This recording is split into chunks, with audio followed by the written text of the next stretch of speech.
Hello everyone and welcome to the channel. I know many of you use these videos to fall asleep, so before you drift off, I thought it would be fun if you could leave a comment letting me know where you're listening from around the world. Also, if you're enjoying the episodes, please like and subscribe. Alright, let's get comfy and relaxed, and let's begin. I had just finished a long shift at the restaurant and was eager to get home. The city was alive with people, cars, and the usual noise that filled the night. My feet ached, and all I could think about was getting back to my apartment, kicking off my shoes, and relaxing. I usually took the main streets, but I was exhausted and decided to take a shortcut through an alley. It was something I'd done before without any problems. The alley was narrow and dark with tall buildings on either side. I walked quickly, hoping to shave a few minutes off my journey. Halfway through, I heard footsteps behind me. At first, I thought it was just another pedestrian, but the footsteps grew louder. When I glanced back, I saw a group of men. They were walking together, their eyes fixed on me. My heart started to race. I tried to stay calm and picked up my pace, hoping they would pass by or turn off, but they didn't. They kept following me, their footsteps echoing off the walls. I could feel their eyes on my back, and a chill ran down my spine. I reached into my bag for my phone, thinking I could call someone or at least pretend to be on a call. My hands were shaking, and I struggled to unlock it. The men were getting closer, and I knew I had to do something fast. There was a turn up ahead that led to another alley.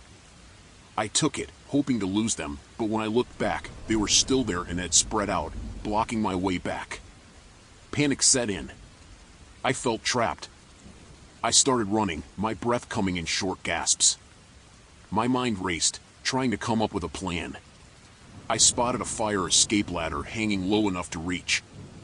Without thinking, I jumped and grabbed it, pulling myself up. My arms burned from the effort, but I managed to climb a few rungs before looking down. The men had reached the ladder. One of them jumped up and tried to grab my foot. I kicked out, my heel connecting with his hand. He cursed and tried again. I climbed higher, my heart pounding in my ears. I reached the first landing and scrambled over the railing. I needed to find a way to keep going up or get inside the building. I tried the nearest window, but it was locked. The men were shouting now, their voices angry and threatening. I ran to the next window, and to my relief, it slid open. I climbed through, tumbling into what looked like an old storage room. I quickly closed the window and locked it, hoping it would slow them down. The room was dark and filled with dusty furniture and boxes. I could hear the men outside, banging on the fire escape and trying to force the window open. I needed to hide or find a way out. I moved quietly through the room, looking for another door. My eyes adjusted to the darkness, and I saw a door at the far end. I crept towards it, praying it wasn't locked. My hand shook as I turned the knob. It opened, and I slipped through, closing it softly behind me. I found myself in a dimly lit hallway. The building seemed deserted, the air stale and musty. I had to find a way out, but I didn't know where I was going. I followed the hallway, listening for any sounds of the men. At the end of the hall, I saw a stairwell. I hurried down the stairs, my footsteps echoing in the empty space. Each step felt like an eternity. I reached the ground floor and pushed open the door, stepping into another dark corridor. There was a faint light ahead, and I moved towards it. It led to an exit door. I pushed it open and found myself in another alley, this one leading back to the main street. Relief washed over me. I could still hear the men shouting in the distance, but they hadn't found me. I ran towards the street, my legs feeling like jelly. The bright lights and noise of the city were a welcome sight. I kept running until I reached a busy intersection. I stopped to catch my breath, blending into the crowd. My heart was still racing, and I couldn't shake the fear that they might find me. But I was safe for now. I decided to head to a nearby cafe and call a friend to come get me. I didn't want to walk home alone. As I sat in the cafe, sipping a cup of tea, I couldn't stop thinking about what had happened. I had never felt so scared and vulnerable. I decided to go for a jog late at night. The air was cool, and the streets in my suburban neighborhood were quiet. I liked running at this time because there were no distractions, just me and the pavement. I put on my running shoes and left the house, starting at a slow pace to warm up. The first part of my route was along well-lit streets. Everything seemed normal. I picked up my pace and enjoyed the rhythmic sound of my footsteps. As I turned down a side street that had fewer street lights, I noticed a car drive past me. Its headlights were off, which struck me as odd. I kept running, trying to shake off the uneasy feeling. The car turned a corner and disappeared. I told myself it was probably just a coincidence. People forget to turn on their headlights sometimes. But a few minutes later, I saw the same car again. This time, it was creeping along behind me, still with its lights off. My heart rate sped up, not just from the run, but from fear. I glanced over my shoulder, trying to get a good look at the car. It was too dark to see much, but I could tell it was a sedan. I tried to convince myself it was nothing, just someone being weird. I kept running, but now my mind was racing. The car continued to follow me, maintaining a slow, steady pace. I took a deep breath and decided to change my route, turning down another street that led to a busier road. Maybe the car would stop following me if I was around more people. But the car turned too, still following me. I felt a knot form in my stomach. I was getting closer to the busier road, but I didn't feel safe. I needed to find somewhere to hide and call for help. I saw a park up ahead and decided to cut through it, hoping to lose the car. I sprinted across the grass, weaving between trees and playground equipment. The park was dark, but I knew it well. I glanced back and saw the car stop at the park entrance. The driver didn't get out, they were waiting, watching. I ran to a cluster of trees and crouched down, pulling out my phone with trembling hands. I dialed 911, my breath coming in short gasps. The operator answered, and I tried to explain what was happening as quietly as I could. "There's a car following me," I whispered. "They've been stalking me during my jog. I'm in the park near Maple Street." The operator asked for more details, and I gave them as best I could. They assured me that police were on the way and told me to stay hidden. I hung up, my eyes darting around the park, trying to spot the car again. A few minutes later, I heard footsteps on the gravel path. My heart pounded in my chest.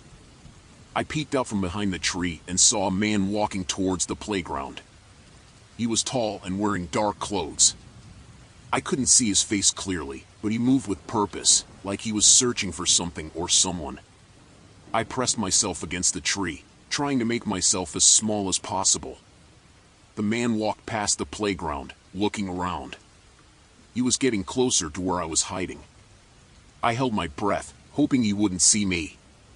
Just then, I heard sirens in the distance. The man froze, his head snapping towards the sound. He turned and hurried back towards the car. I peeked out again and saw him get in and drive off, still with the headlights off. I waited until the police arrived before coming out of my hiding spot. I flagged them down and told them what had happened. They took my statement and assured me they would patrol the area and try to find the car. I felt a mix of relief and lingering fear. The officers offered to give me a ride home, and I gladly accepted. As we drove back to my house, I couldn't stop thinking about how close I had come to. I didn't even want to finish the thought. Imagine I thanked the officers and went inside, locking the door behind me. I couldn't sleep that night. Every time I closed my eyes, I saw the car with its dark, menacing silhouette. I kept hearing those footsteps on the gravel path, getting closer and closer. I knew I wouldn't be going for any more late-night jogs. The neighborhood didn't feel safe anymore. In the days that followed, I kept looking over my shoulder, half expecting to see that car again. The police never found the driver, and it left me with a sense of unease that I couldn't shake. I changed my routine, started jogging in the mornings instead, and stayed in well-lit areas. I shared my experience with a few friends, and they were shocked. They told me to be careful and always carry my phone with me. I took their advice to heart. Even now, the memory of that night is vivid, the fear, the adrenaline, the sense of being hunted. It all stays with me. I'm just grateful I made it out safe, but I'll never forget how close it was, how real the danger felt, and I'll always be on guard just in case. I decided to go hiking alone in a national park last weekend. I love the solitude and the chance to connect with nature. I packed my backpack with some essentials and headed out early in the morning. The trail was beautiful, winding through dense forests and opening up to stunning vistas. I was about 3 hours into my hike when I veered off the main trail. I wanted to explore a bit and find a spot to have lunch. As I walked, I noticed the sounds of the forest, birds chirping, leaves rustling. It was peaceful. I found a clearing and sat down to eat. The sun was high in the sky, and everything seemed perfect. After I finished my lunch, I decided to keep exploring. I hadn't seen anyone else for a while, which was strange for a weekend, but I didn't think much of it. As I walked, I heard a distant noise. It sounded like voices, but I couldn't make out what they were saying. I kept going, curious. The voices got louder, and I realized they were coming from a group of men. I could see them through the trees, gathered around something. I hid behind a large tree and watched them. They had guns and were talking in hushed tones. My heart started pounding when I saw what they were doing. They had caught a deer in a trap and were preparing to butcher it. I realized they were poachers. I knew I had to get out of there, but as I started to back away, I stepped on a twig. The snap was loud in the silence of the forest. One of the men looked up and saw me. He shouted to the others, and they all turned in my direction. Panic surged through me. I turned and ran as fast as I could, crashing through the underbrush. I could hear them shouting behind me, their footsteps pounding on the ground. My heart was racing, and my breath came in gasps. I didn't know the area well, but I tried to follow the sun, hoping it would lead me back to the main trail. I could hear the men getting closer. I stumbled over roots and rocks, desperate to put some distance between us. I spotted a small ravine up ahead and decided to take a chance. I slid down the slope, hoping the dense vegetation would hide me. I crouched down, trying to make myself as small as possible. My chest was heaving, and I tried to quiet my breathing. The men reached the top of the ravine. They were talking loudly, frustrated that they had lost sight of me. I could hear them arguing about which direction to go. One of them suggested splitting up, and I felt a cold dread settle in my stomach. I waited until they moved away from the edge before I dared to move. I crawled through the underbrush, trying to be as silent as possible. Every sound seemed magnified in the quiet of the forest. I kept moving, inch by inch, trying to put as much distance between us as I could. I found a small cave and decided to hide there until it was safe to move again. I squeezed into the narrow entrance and sat in the darkness, listening for any signs of the poachers. Time seemed to stretch on forever. After what felt like hours, I heard footsteps again. They were close, and my heart leapt into my throat. I could hear the men talking, their voices low. They were frustrated, arguing about where I could have gone. One of them mentioned that they couldn't afford to leave any witnesses. I felt a surge of terror. I knew I had to stay hidden. The footsteps moved past the cave, and I held my breath, praying they wouldn't find me. Eventually, the voices faded into the distance. I stayed in the cave for a long time, afraid to move. When I finally emerged, the sun was beginning to set. I knew I had to find my way back before it got dark. I moved cautiously, listening for any signs of the poachers. The forest was eerily quiet. I finally found the main trail and started running. My legs were shaky, and I was exhausted, but I didn't stop. I just wanted to get back to safety. I reached the trailhead just as the last light was fading. There were other hikers there, and I felt a wave of relief. I told one of them what had happened, and they called the park rangers. The rangers took my statement and promised to investigate. I was shaken, but I was safe. The rangers escorted me back to my car, and I drove home in a daze. I couldn't stop thinking about how close I had come to being caught. The memory of those men and their angry voices haunted me. I knew I would never forget that day.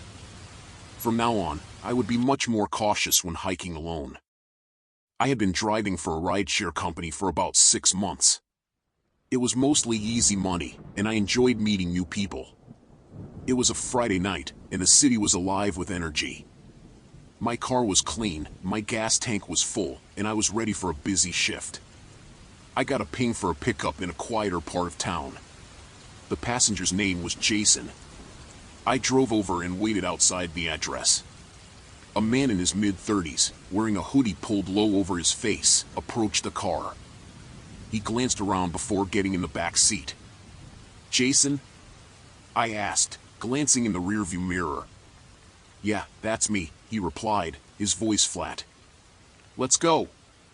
Something about him felt off, but I brushed it aside. It was late, and people were often weird at night. I started driving, following the directions on my phone. The silence in the car was heavy, and I could feel his eyes on me. "Can you take the next left instead?" he suddenly asked, breaking the silence. I hesitated but then nodded. "Sure." I turned left, and we were now on a much darker, less populated street. My hands were sweating, and I caught a glimpse of something shiny in his hand. My heart started racing. "Everything okay back there?" I asked, trying to keep my voice steady. "Just keep driving," he said, his tone hardening. I knew something was very wrong. I kept glancing at the rearview mirror, trying to see what he was holding. It looked like a gun. My palms were sweating, and I struggled to keep my breathing calm. "Where are we headed?" I asked, hoping to keep him talking. "Out of the city," he replied. "Just keep driving." I didn't know what to do. I couldn't let him take me out of the city. I needed to think fast. My mind was racing, trying to figure out a way to get out of this situation alive. I remembered there was a gas station a few miles ahead and decided to head there. "I need to stop for gas," I said, trying to sound casual.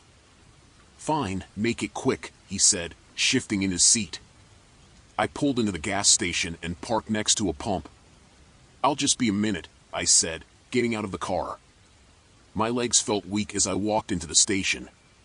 The attendant was behind the counter, a young guy who looked bored. I approached him, trying to stay calm. "Call the police," I whispered, my voice shaking. "The guy in my car has a gun." The attendant's eyes widened, but he nodded and reached for the phone. I walked back to the car, my heart pounding. I needed to buy some time until the police arrived. "Had to grab a drink," I said, holding up a bottle of water as I got back in. "Let's go," Jason snapped, his eyes darting around nervously. I started the car and pulled out of the gas station, driving slowly, hoping to see the flashing lights of a police car soon. The silence was suffocating, and I could feel his tension growing. "Go faster," he ordered, leaning forward. I pressed down on the gas, but my eyes kept scanning the road for any sign of help. Just then, I saw the blue and red lights flashing in the distance. Relief washed over me, but I knew I had to be careful. "What the hell is that?" Jason yelled, noticing the lights too. I didn't answer. The police car sped past us, heading towards the gas station.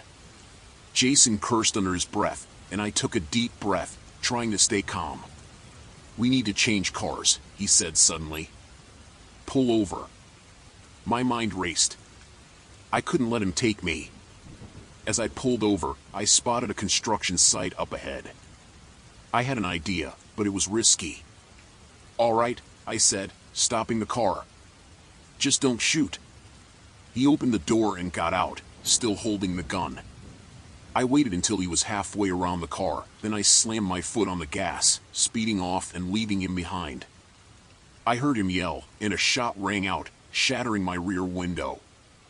I ducked, my hands shaking on the wheel, but I kept driving. I could see the police lights in my mirror, and I knew I had to get to them. I reached the construction site and saw a police car parked nearby. I pulled up next to it, and an officer jumped out, his gun drawn. "Help!" I yelled, scrambling out of the car. "He's got a gun." The officer took cover behind his car and called for backup. More police cars arrived within minutes, and they swarmed the area. I was shaking, my heart racing, but I knew I was safe now.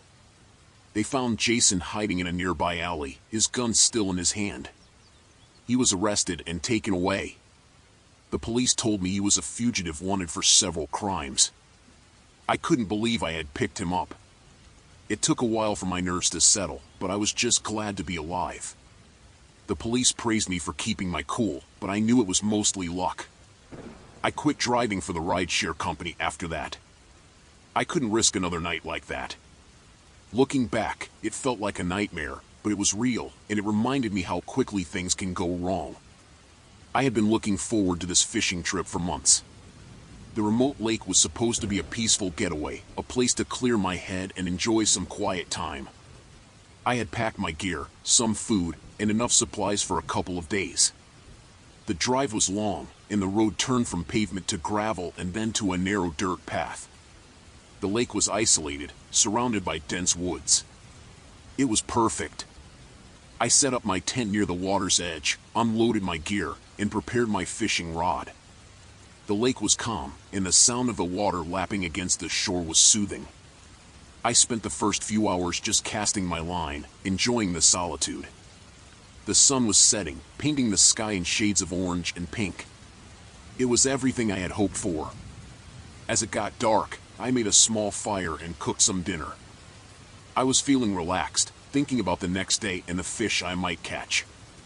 The night was quiet. The only sounds were the crackling of the fire and the occasional splash from the lake.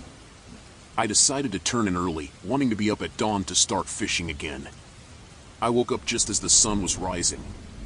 The lake was shrouded in a light mist, and everything was still. I grabbed my rod and headed to the water. After a couple of hours of fishing, I heard the sound of a motorboat approaching. I looked up and saw a small boat with 3 men in it. They were coming towards my camp. I waved, trying to be friendly, but they didn't wave back. As they got closer, I could see they didn't look too happy. They pulled up to the shore and got out. The leader, a tall man with a scruffy beard, walked up to me. "You're on private land," he said, his voice gruff. "This is our territory." I was taken aback. I didn't know. I thought this was public land. "I'll pack up and leave." The man shook his head. "It's too late for that. We don't like strangers around here." The other 2 men, equally rough-looking, flanked him. I felt a knot of fear tighten in my stomach. "Look, I don't want any trouble. I'll leave right now." The leader took a step closer, his eyes cold. "We don't take kindly to trespassers. You think you can just come here and do whatever you want?" One of the other men grabbed my fishing rod and snapped it in half. "Hey!" I shouted, but he just laughed. The situation was escalating quickly, and I knew I had to stay calm. "I'm sorry," I said, trying to diffuse the tension. "I'll leave. Just let me pack up my stuff." The leader nodded slowly. "You better be gone by the time we come back, and don't leave anything behind." They got back in their boat and left. I started packing up as quickly as I could, my hands shaking. I could hear the boat circling the lake. I had a bad feeling they wouldn't just leave me alone. I was almost done packing when I heard the boat approaching again. I looked up and saw the 3 men coming back, this time with a couple of hunting rifles. My heart pounded in my chest. I grabbed my bag and started walking towards my car. Leaving so soon, the leader called out, a mocking tone in his voice. They were blocking the path to my car. "I'm going," I said, trying to keep my voice steady. "I don't want any trouble." One of the men raised his rifle and aimed it at me. "You ain't going anywhere until we say so." Panic surged through me. "Please, I just want to leave." The leader smirked. "Start walking into the woods. Now." I had no choice.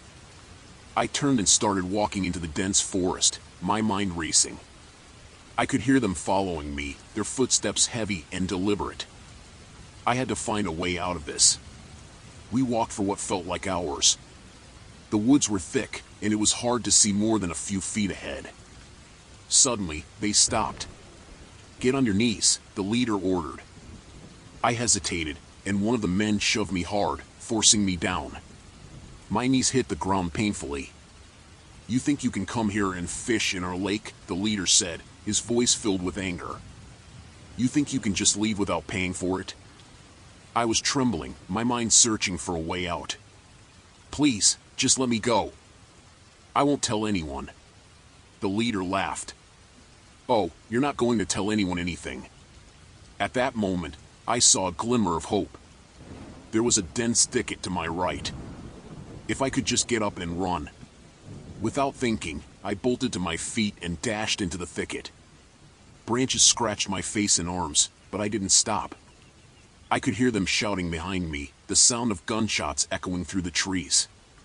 I kept running, adrenaline fueling my escape. I stumbled upon a narrow trail and followed it, hoping it would lead me to safety. The sounds of pursuit grew fainter, but I didn't dare slow down. Finally, I burst out of the woods and onto a dirt road. I looked around, desperate for any sign of help. In the distance, I saw a small cabin with smoke coming from the chimney. I ran towards it, my lungs burning. I pounded on the door, praying someone was home. An elderly man opened it, his eyes widening in surprise. "Please help me," I gasped. "There are men with guns chasing me." He quickly ushered me inside and locked the door. "Sit down, son," he said, grabbing his shotgun from the wall. "I'll take care of this." I collapsed onto a chair, my body shaking with fear and exhaustion. The man stepped outside, and I heard him shouting at the men. There was a tense silence followed by the sound of the boat engine starting up and moving away. The old man came back inside, his face stern. "You're safe now," he said. "They won't bother you again." I nodded, too shaken to speak. He offered me a glass of water and let me rest. After a while, I thanked him and headed back to my car, still parked by the lake. I packed up the rest of my things and drove away, vowing never to return to that place again. The fear from that day stayed with me for a long time. I never expected a simple fishing trip to turn into a fight for my life. I was excited to babysit at the mansion. It was the biggest house I had ever seen, with long hallways, rooms I could get lost in, and expensive furniture everywhere. The pay was great, and the kids, Emily and Jake, were sweet. The parents, Mr. and Mrs. Thompson, seemed nice enough too. They gave me a quick tour, explained the house rules, and left for their event. The night started off easy. The kids played in the huge living room while I made them dinner. We watched a movie, and I got them to bed without any trouble. By 9 p.m., I was alone in the large, quiet house. I settled on the couch with a book and a cup of tea, enjoying the peacefulness. Around 10 p.m., I heard a noise. It sounded like a door closing softly. I put my book down and listened. The house was quiet again. I shook it off, thinking it was just the old house settling, but then I heard it again, closer this time. I got up and checked on the kids. They were fast asleep. I decided to look around. As I walked through the house, I noticed a light on in Mr. Thompson's office. I was sure it had been off earlier. My heart started to race. I pushed the door open slowly and saw that the room was empty, but the light was definitely on. I turned it off and backed out of the room, feeling uneasy. I went back to the living room, but I couldn't relax. I kept hearing faint noises, like footsteps, but every time I checked, there was nothing there. Then I heard a door creak open, and this time it wasn't subtle. It was coming from the basement. I took a deep breath and decided to investigate. I found the basement door slightly ajar. The basement was dark, and the light switch didn't seem to work. I grabbed a flashlight from the kitchen and headed down the stairs. The beam of light cut through the darkness, revealing shelves of storage boxes and old furniture. I scanned the room and saw nothing unusual until I reached the back corner. There, I found a door slightly open. I pushed it wider with a trembling hand. Inside the small room, I found a desk covered in papers and files. There was a safe, its door slightly open. I glanced through the papers and realized they were financial documents, names and numbers that didn't make much sense to me, but one word stood out: laundering. My stomach dropped. The Thompsons were involved in something illegal. I heard a noise upstairs and quickly turned off the flashlight. Footsteps echoed through the house. I stayed still, listening. It sounded like multiple people moving around. Panic set in. I had to get back to the kids. I slowly made my way up the stairs, every creak of the wood making me wince. When I reached the top, I saw shadows moving in the hallway. I ducked back, heart pounding.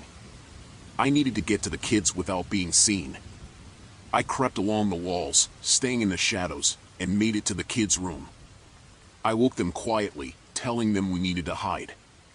Emily and Jake were scared but did as I said. We hid in their closet, surrounded by toys and clothes. I heard voices outside the door, men talking in hushed tones. They were looking for something. I held my breath, praying they wouldn't check the closet. The door creaked open, and I heard footsteps entering the room. I could see their shadows through the crack in the closet door. "Check the office again," one of the men said. "They must have hidden it somewhere." They left the room, and I let out a silent sigh of relief. We needed to get out of the house. I led the kids out of the closet and towards the back door.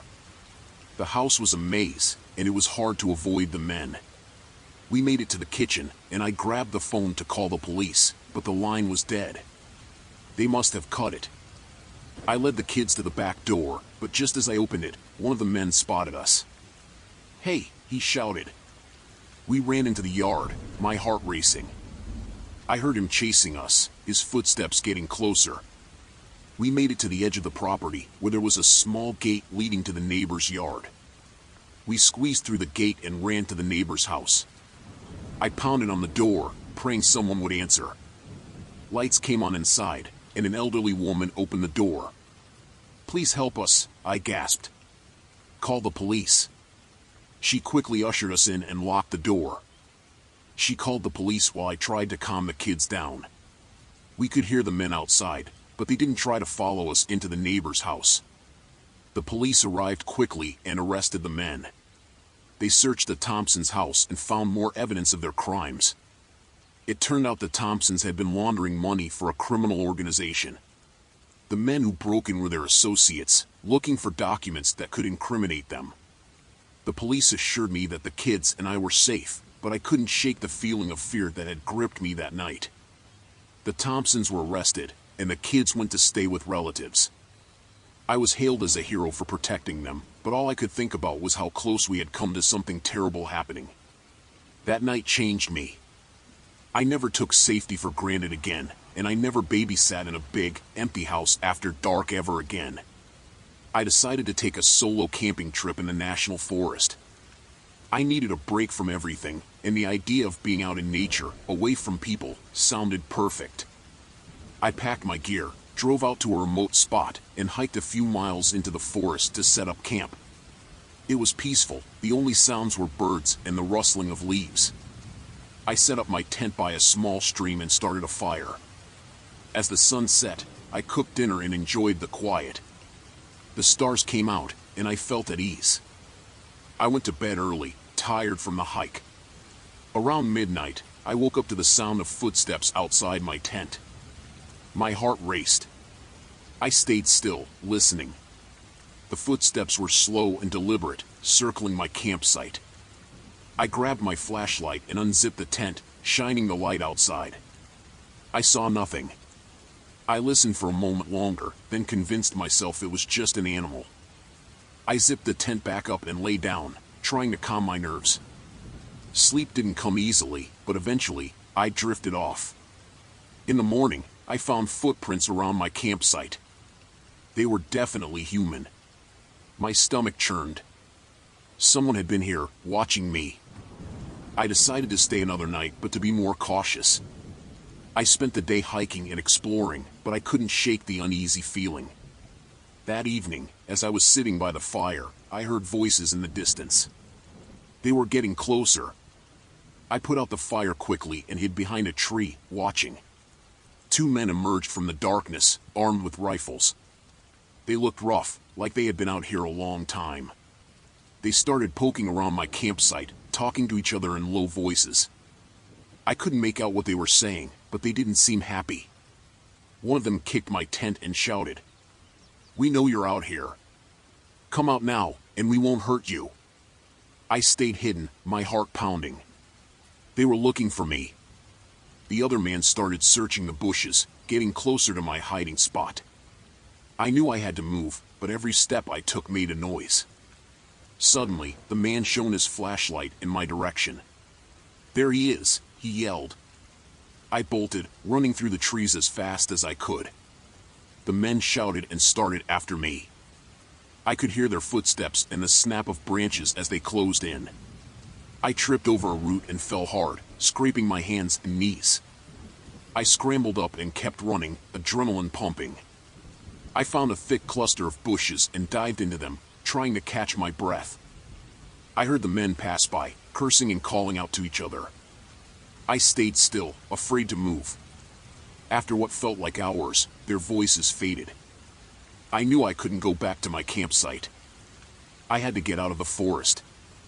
I waited until dawn, then started making my way back to the trailhead, keeping off the main paths. Every sound made me jump. I felt like they were still out there, watching. I was exhausted and hungry, but I couldn't stop. I needed to get to safety. Around midday, I finally reached the trailhead. My car was still there, a welcome sight. I got in and locked the doors, my hands shaking. I drove straight to the nearest town and found a police station. I told them what had happened. They took my report seriously and sent officers to search the area. I never found out who those men were or why they were so aggressive. The police said they might have been illegal hunters or survivalists who thought I was a threat. I was just glad to be safe. I moved to a quiet coastal town to get away from the chaos of the city. It was peaceful, with beautiful beaches and friendly locals. I found a small house to rent and settled into a routine of morning walks along the shore and evening visits to the local cafe. It was the perfect place to clear my mind and find some peace. One evening, I decided to take a walk along the pier. The sun was setting, casting a warm glow over the water. As I walked, I noticed a small boat docking and a group of men unloading something. At first, I didn't think much of it, but something about the way they were moving caught my attention. They were looking around nervously, and their movements were quick and deliberate. Curiosity got the better of me, so I found a spot where I could watch without being seen. As the men unloaded the boat, I saw they were moving people. They were blindfolded and had their hands tied. My heart started pounding. I couldn't believe what I was seeing. It looked like they were trafficking people. I pulled out my phone to take some pictures, but I was too far away to get a clear shot. I knew I had to get closer, but I didn't want to get caught. I waited until the men had moved the people into a nearby warehouse and then followed, staying hidden in the shadows. When I got closer, I could hear the men talking. They were discussing shipments and payments. I felt sick to my stomach. This was bigger than I had imagined. I knew I had to do something, but I wasn't sure what. I decided to take a few pictures of the warehouse and then go to the police. As I was about to leave, I heard footsteps behind me. Before I could react, someone grabbed me from behind and covered my mouth. I struggled, but the person was too strong. They dragged me into the warehouse and threw me to the ground. The men I had been watching surrounded me, their faces angry and menacing. "What do we have here?" one of them sneered. "A little spy?" I tried to explain I wasn't a threat, but they didn't believe me. They searched me and found my phone. When they saw the pictures, they knew I had seen too much. They tied my hands and blindfolded me, just like the people they had brought in. I was thrown into a small, dark room. The air was damp and smelled of mold. I could hear the muffled sounds of people crying and pleading. My heart was racing, and I felt a wave of panic wash over me. I had no idea what they were going to do to me. Hours passed, though it felt like days. I was hungry and thirsty, and my wrists were sore from the ropes. Every sound made me jump, fearing they were coming for me. Finally, the door creaked open. 2 men came in and dragged me out of the room. They took me to a larger room where the leader was waiting. He looked at me with cold, calculating eyes. "You've seen too much," he said. "We can't let you go." I pleaded with them, saying I wouldn't tell anyone, but they didn't believe me. They discussed what to do with me, and I could hear the fear in my own voice as I begged for my life. I knew I had to escape, but I didn't know how. They left me alone in the room, tied to a chair. I struggled against the ropes, trying to free my hands. It seemed hopeless, but I couldn't give up. I had to find a way out. I managed to loosen the ropes just enough to slip one hand free. With my heart pounding, I untied the rest of the ropes and stood up, my legs trembling. I crept to the door and peered out. The hallway was empty. I slipped out of the room and moved quietly down the hall, looking for an exit. I could hear voices nearby, so I ducked into a small office. I found a phone on the desk and quickly dialed 911. I whispered my location and what was happening, then hung up before anyone could find me. I knew I had to hide until help arrived. I found a closet and squeezed inside, closing the door behind me. I could hear the men searching for me, their voices angry and frustrated. I held my breath, praying they wouldn't find me. Minutes felt like hours as I waited in the darkness. Finally, I heard sirens in the distance. The men panicked and started running. I stayed hidden until I heard the police shouting commands. I burst out of the closet, shouting for help. The police found me and took me to safety. They raided the warehouse and arrested the men. The people they had captured were freed, and I was taken to the hospital to be checked out. I was shaken but relieved to be alive. It took me a long time to recover from that night. The images and sounds haunt me even to this day. I was on a cross-country road trip, driving from New York to California. It was a long drive, but I loved the open road and the feeling of freedom. On the 3rd day, somewhere in the Midwest, I decided to stop at a small diner for lunch. It was an old place, the kind you see in movies, with neon signs and red vinyl booths. I walked in and took a seat at the counter. There were only a few other customers, and the waitress, an older woman with a kind smile, brought me a menu. I ordered a burger and a coffee, hoping to get back on the road quickly. As I waited, I noticed 2 men sitting in a corner booth, talking quietly. They looked rough, like they had seen some hard times. At first, I didn't pay much attention to them. I was more focused on my food and checking the map for my next stop. But then I heard a few words that caught my attention. One of the men said something about taking care of him tonight and making sure there were no witnesses. My heart started to race. I tried to act natural, but my hands were shaking. I kept my head down but listened closely. The more I heard, the more it became clear they were planning to kill someone. They mentioned a name and a location, talking about how they would make it look like an accident. I felt sick to my stomach. I had to tell someone, but I didn't want to get caught. Just then, the waitress brought my food. I tried to eat, but I could barely swallow. My mind was racing, trying to figure out what to do. I decided I would finish my meal and then call the police once I was back in my car. But as I was about to leave, one of the men got up and walked towards the restroom, passing right by me. He glanced at me, and for a moment, I thought he knew I had been listening. I paid my bill and walked out to my car, trying to stay calm. I got in and locked the doors, my hands still shaking. I started the car and pulled out my phone to call the police. But before I could dial, I saw the other man standing by the diner's entrance, watching me. My heart skipped a beat. I had to get out of there. I pulled out of the parking lot and drove down the road, my eyes constantly checking the rearview mirror. Sure enough, a few minutes later, I saw their car behind me. They were following me. Panic set in, and I knew I had to lose them. I took a series of random turns, trying to shake them off, but they stayed right behind me, matching my every move. I was driving down a deserted country road, no other cars in sight. I needed to find a way to escape. I saw a sign for a rest stop up ahead and decided to take a chance. I pulled in and drove around to the back, hoping they wouldn't see me. I parked behind a large truck and turned off the engine. I held my breath, listening for their car. I heard it drive past, but then it stopped. My heart was pounding so hard I thought it might burst. I peeked out and saw their car slowly driving through the rest stop, looking for me. I ducked down and waited. Minutes passed like hours. Finally, their car drove away. I waited a little longer to make sure they were gone before starting my car again. I needed to find a safe place to call the police.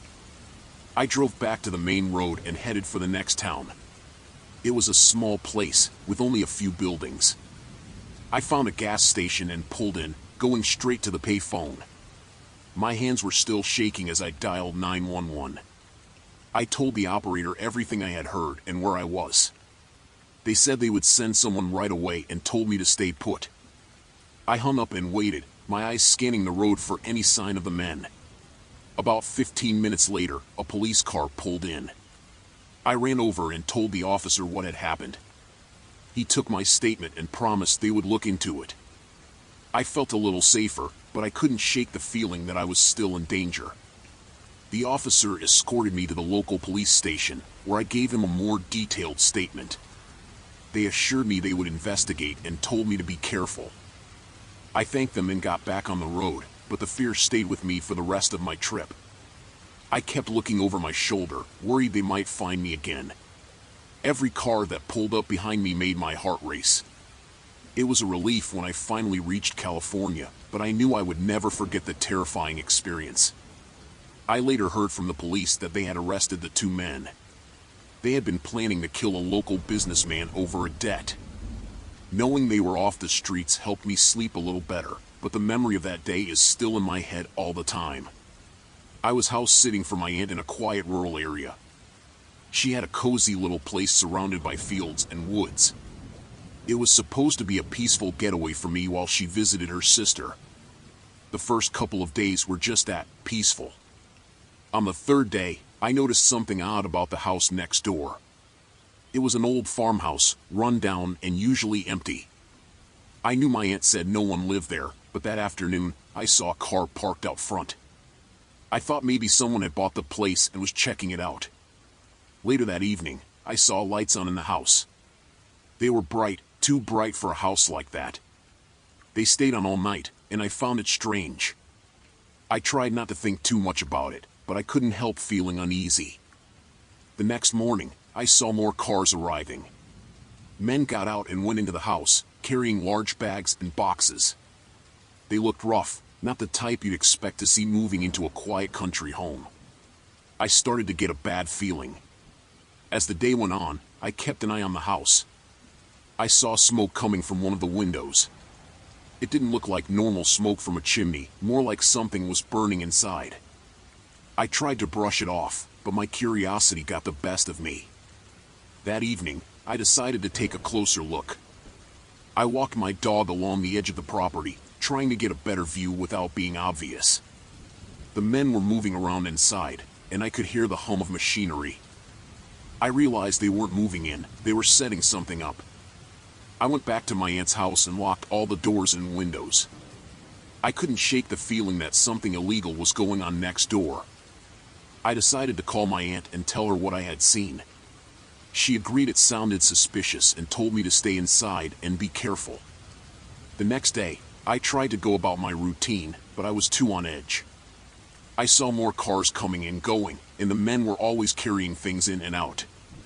I knew I had to do something, but I wasn't sure what. That night, I heard loud noises coming from the house. It sounded like a fight. I peered out the window and saw the men arguing in the yard. One of them had a gun. I froze, realizing how dangerous the situation was. I decided to call the police. I explained everything I had seen and heard. They told me to stay inside and keep my doors locked. They said they'd send someone to check it out. I waited anxiously, watching the house next door. The men were still outside, shouting at each other. I saw one of them glance in my direction, and my heart skipped a beat. I quickly moved away from the window. A few minutes later, I heard a car pull up to my aunt's house. I looked out and saw a police cruiser. Relief washed over me. I went to the door to let the officer in. As I opened the door, I heard footsteps behind me. I turned around and saw one of the men from next door standing there. He looked angry. "What did you see?" he demanded, stepping closer. I backed away, trying to stay calm. "I didn't see anything," I lied, but he didn't believe me. The police officer came up the steps and saw what was happening. "Is everything all right here?" he asked, his hand on his holster. The man glared at me, then turned and walked away. The officer escorted me back inside and took my statement. He told me they had been investigating the house next door for some time, suspecting it was being used as a drug lab. They thanked me for calling and said they'd take it from there. The police raided the house that night. They arrested the men and confiscated everything inside. It turned out the place was being used to manufacture drugs, just like I had suspected.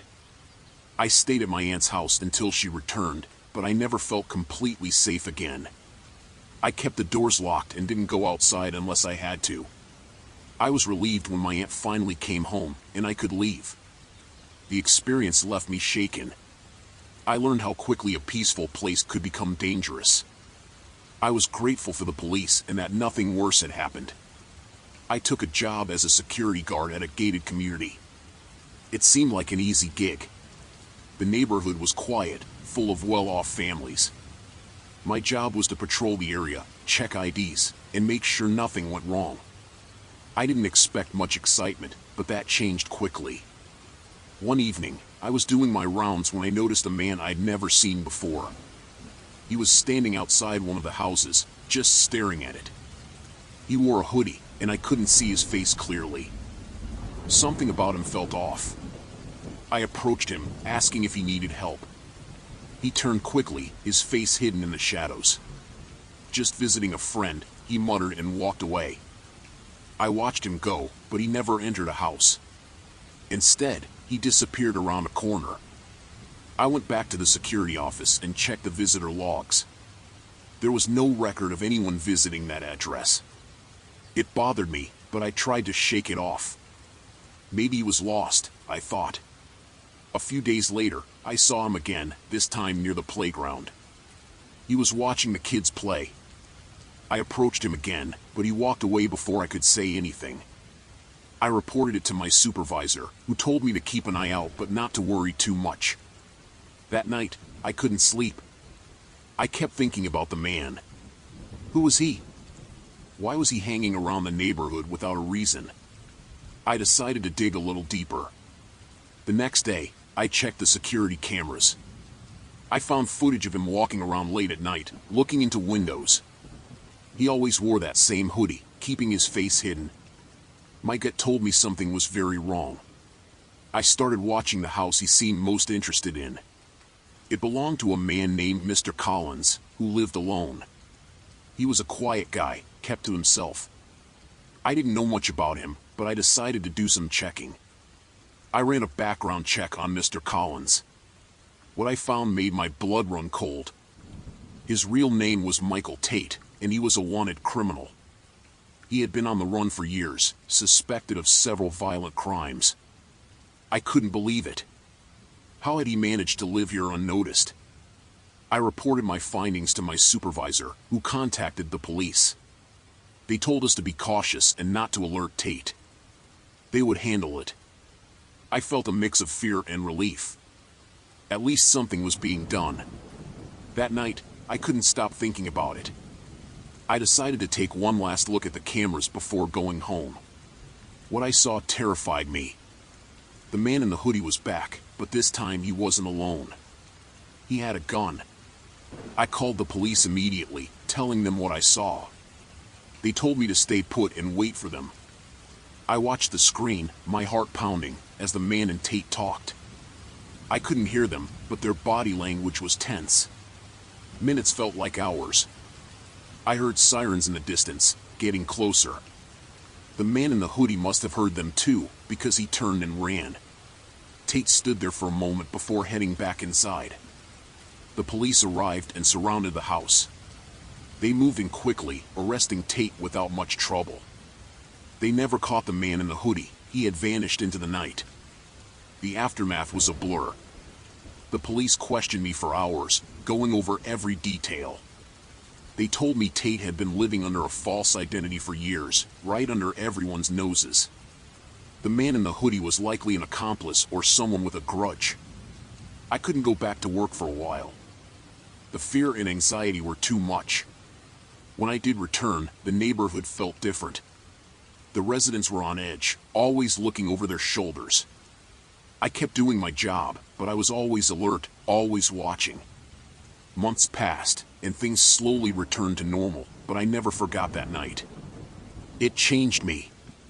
I realized how quickly safety could be shattered, how evil could hide in plain sight. I became more cautious, more aware of the world around me. I still work as a security guard, but I'm always on the lookout.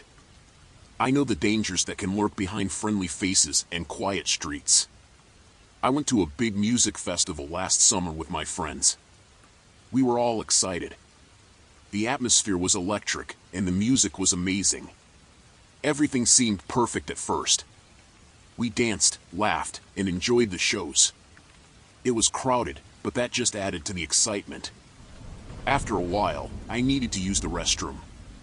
I told my friends I'd be right back and made my way through the crowd. The lines were long, and it took longer than I expected. By the time I was done, I realized I couldn't see my friends anywhere. I tried calling them, but the reception was terrible with so many people around. I started to get a bit worried. I walked around, trying to find a familiar face or a landmark we had seen earlier. It was getting dark, and the crowd seemed to grow thicker. I felt lost and a bit scared. That's when a man approached me. He looked friendly enough, wearing a festival wristband and holding a map. "Are you lost?" he asked. I nodded, explaining that I had been separated from my friends. He smiled and said he could help. "I've been coming to this festival for years. I know it like the back of my hand," he said. I felt a bit of relief.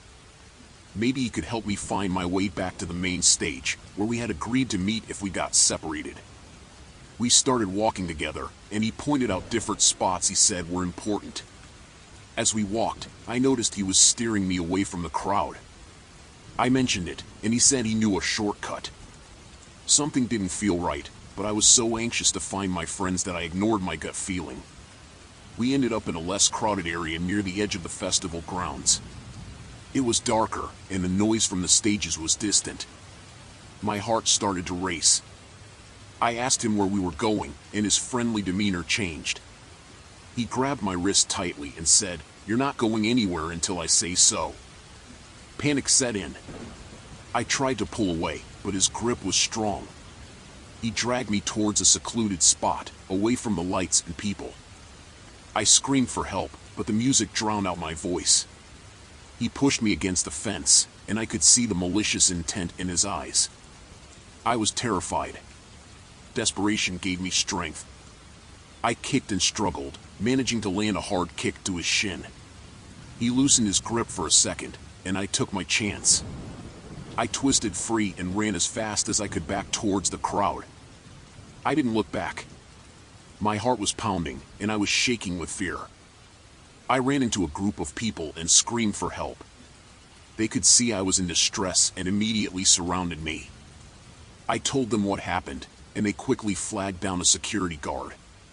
The guard took me to a safe area and called the police. They asked me for a description of the man and assured me they would find him. I finally managed to get a hold of my friends. They were frantic, having been looking for me everywhere. We were reunited, and I broke down, telling them what happened. They were shocked and angry, and we all stayed together for the rest of the night. The police never found the man. They said he likely blended back into the crowd and slipped away. The festival organizers increased security for the rest of the event, but the experience left me shaken. It took me a while to feel safe again. I couldn't stop thinking about how close I came to something terrible.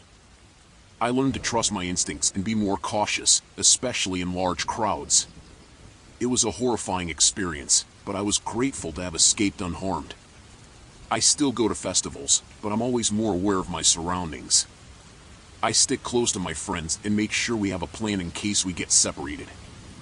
I decided to go mountain biking alone one weekend. I needed a break from work and figured the solitude would do me good. I chose a remote trail I'd read about online, known for its challenging terrain and stunning views. I packed my gear, loaded my bike onto my car, and set off early in the morning. The drive was long and winding, but I finally reached the trailhead. There were no other cars in the parking area, which didn't bother me at first. I unloaded my bike, put on my helmet, and started pedaling up the narrow, rocky path. The trail was tougher than I expected, but I enjoyed the challenge. The fresh air and the sound of birds were calming. I rode for about an hour, stopping occasionally to take in the scenery. It was beautiful and peaceful, everything I hoped for. About midday, I decided to take a break. I found a small clearing off the trail, sat down, and drank some water. As I sat there, I noticed something odd. There was a faint sound like people talking, coming from deeper in the woods. It struck me as strange since I hadn't seen anyone else all day. Curiosity got the better of me. I decided to quietly check it out. I left my bike and moved cautiously toward the voices. As I got closer, I saw a group of 4 men in a small clearing. They were digging a hole and seemed tense. They didn't see me, so I hid behind a tree and watched. One of the men pulled something out of a large bag. It looked like a bundle wrapped in a tarp. My heart started racing when I realized it was the shape of a human body. I covered my mouth to stop myself from making any noise. They were burying a body. Panic set in. I had to get out of there before they noticed me. I started to back away slowly, but I stepped on a twig. It snapped loudly. The men froze and looked in my direction. I didn't wait to see their reactions. I turned and ran as fast as I could back to my bike. I heard them shouting behind me, and I knew they were coming after me. My legs felt like lead, but adrenaline kept me going. I reached my bike, jumped on, and started pedaling furiously down the trail. My heart was pounding, and my breath came in gasps. The trail was rough, and I had to concentrate to avoid crashing. I glanced back and saw the men running after me.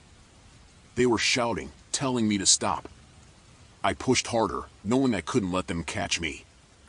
I rode faster than I ever had before, my focus on the path ahead and getting away. The trail twisted and turned, and I barely managed to stay on it. My mind raced with fear and the need to survive. After what felt like an eternity, I reached a fork in the trail. I took the path that led back toward the parking area, hoping it would throw them off. I didn't dare slow down to look back.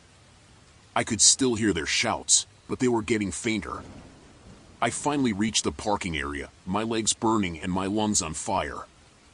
I threw my bike onto the car rack and jumped into the driver's seat, my hands shaking so badly that it took a moment to get the key in the ignition. I started the car and sped away, gravel flying behind me. As I drove, I kept checking the rearview mirror, half expecting to see them behind me, but the road remained empty. My heart gradually slowed, and I forced myself to focus on the drive. I needed to get to a safe place and call the police. I reached a small town about 20 miles away.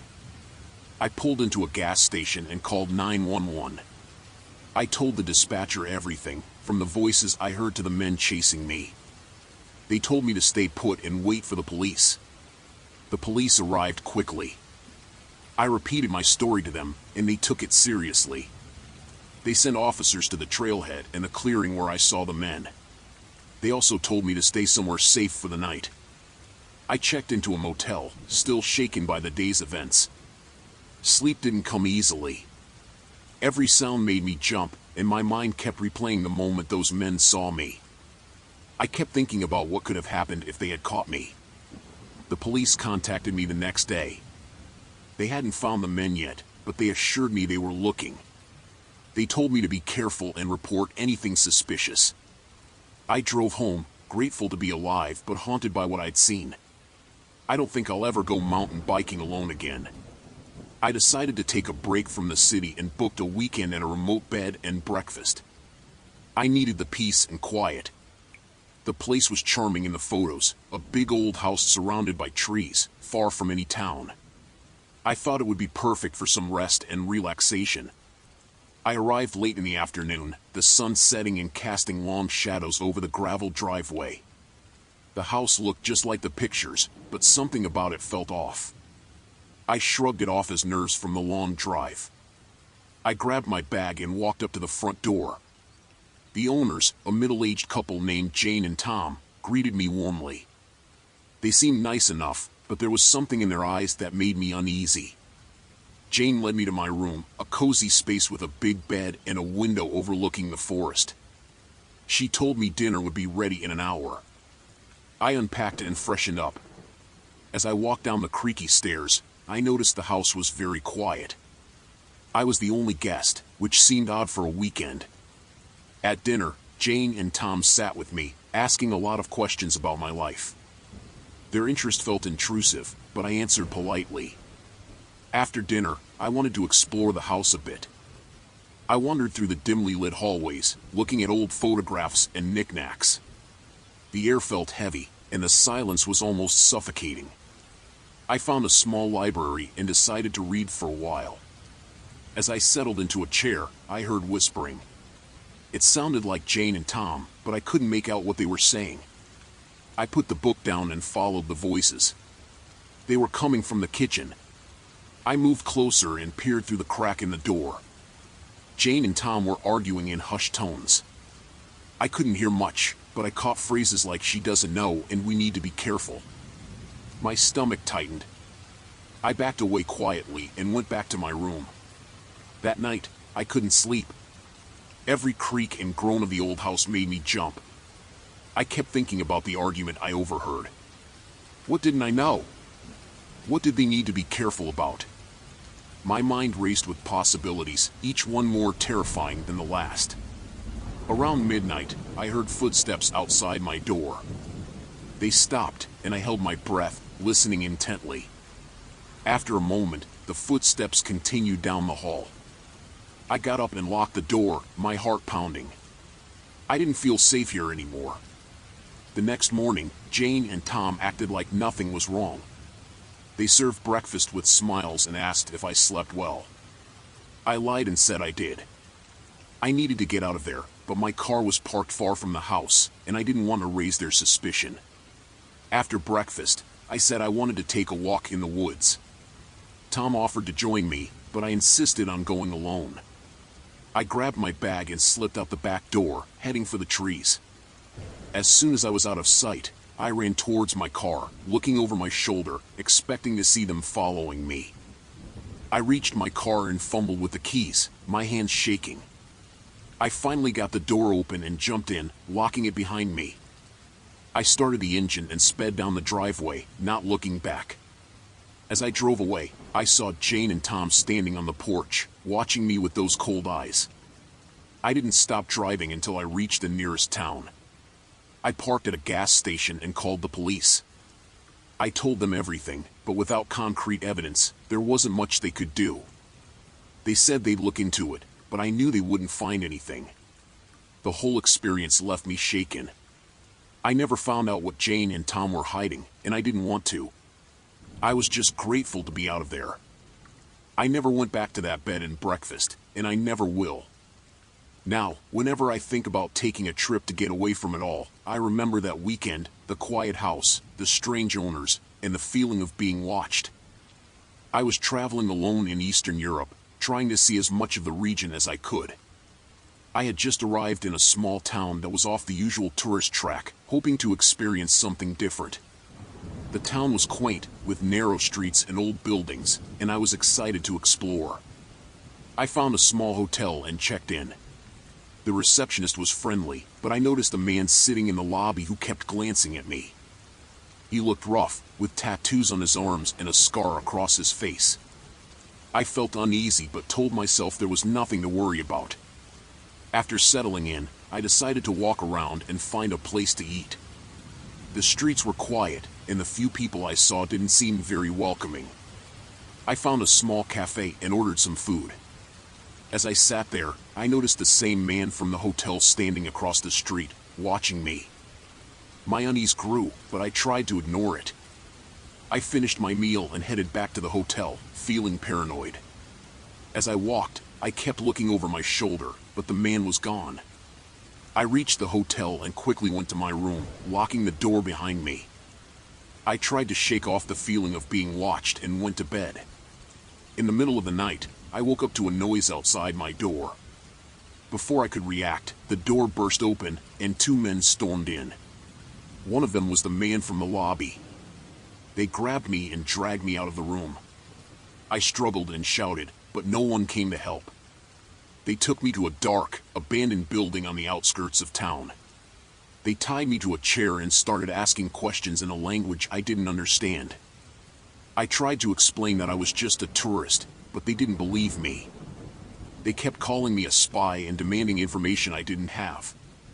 Hours passed, and the men grew more frustrated. They were rough, hitting me when they didn't like my answers. I was terrified and in pain, unsure if I would make it out alive. I tried to think of a way to escape, but the ropes were tight, and there was no way out. One of the men left the room, leaving me with the man from the hotel. He seemed slightly less aggressive, so I tried to reason with him. I told him I was just a traveler and showed him my passport and travel documents. He looked at them and seemed to hesitate, but then his partner returned, and the questioning continued. They left me alone for a while, giving me a chance to think. I remembered I had my phone in my pocket, but my hands were tied.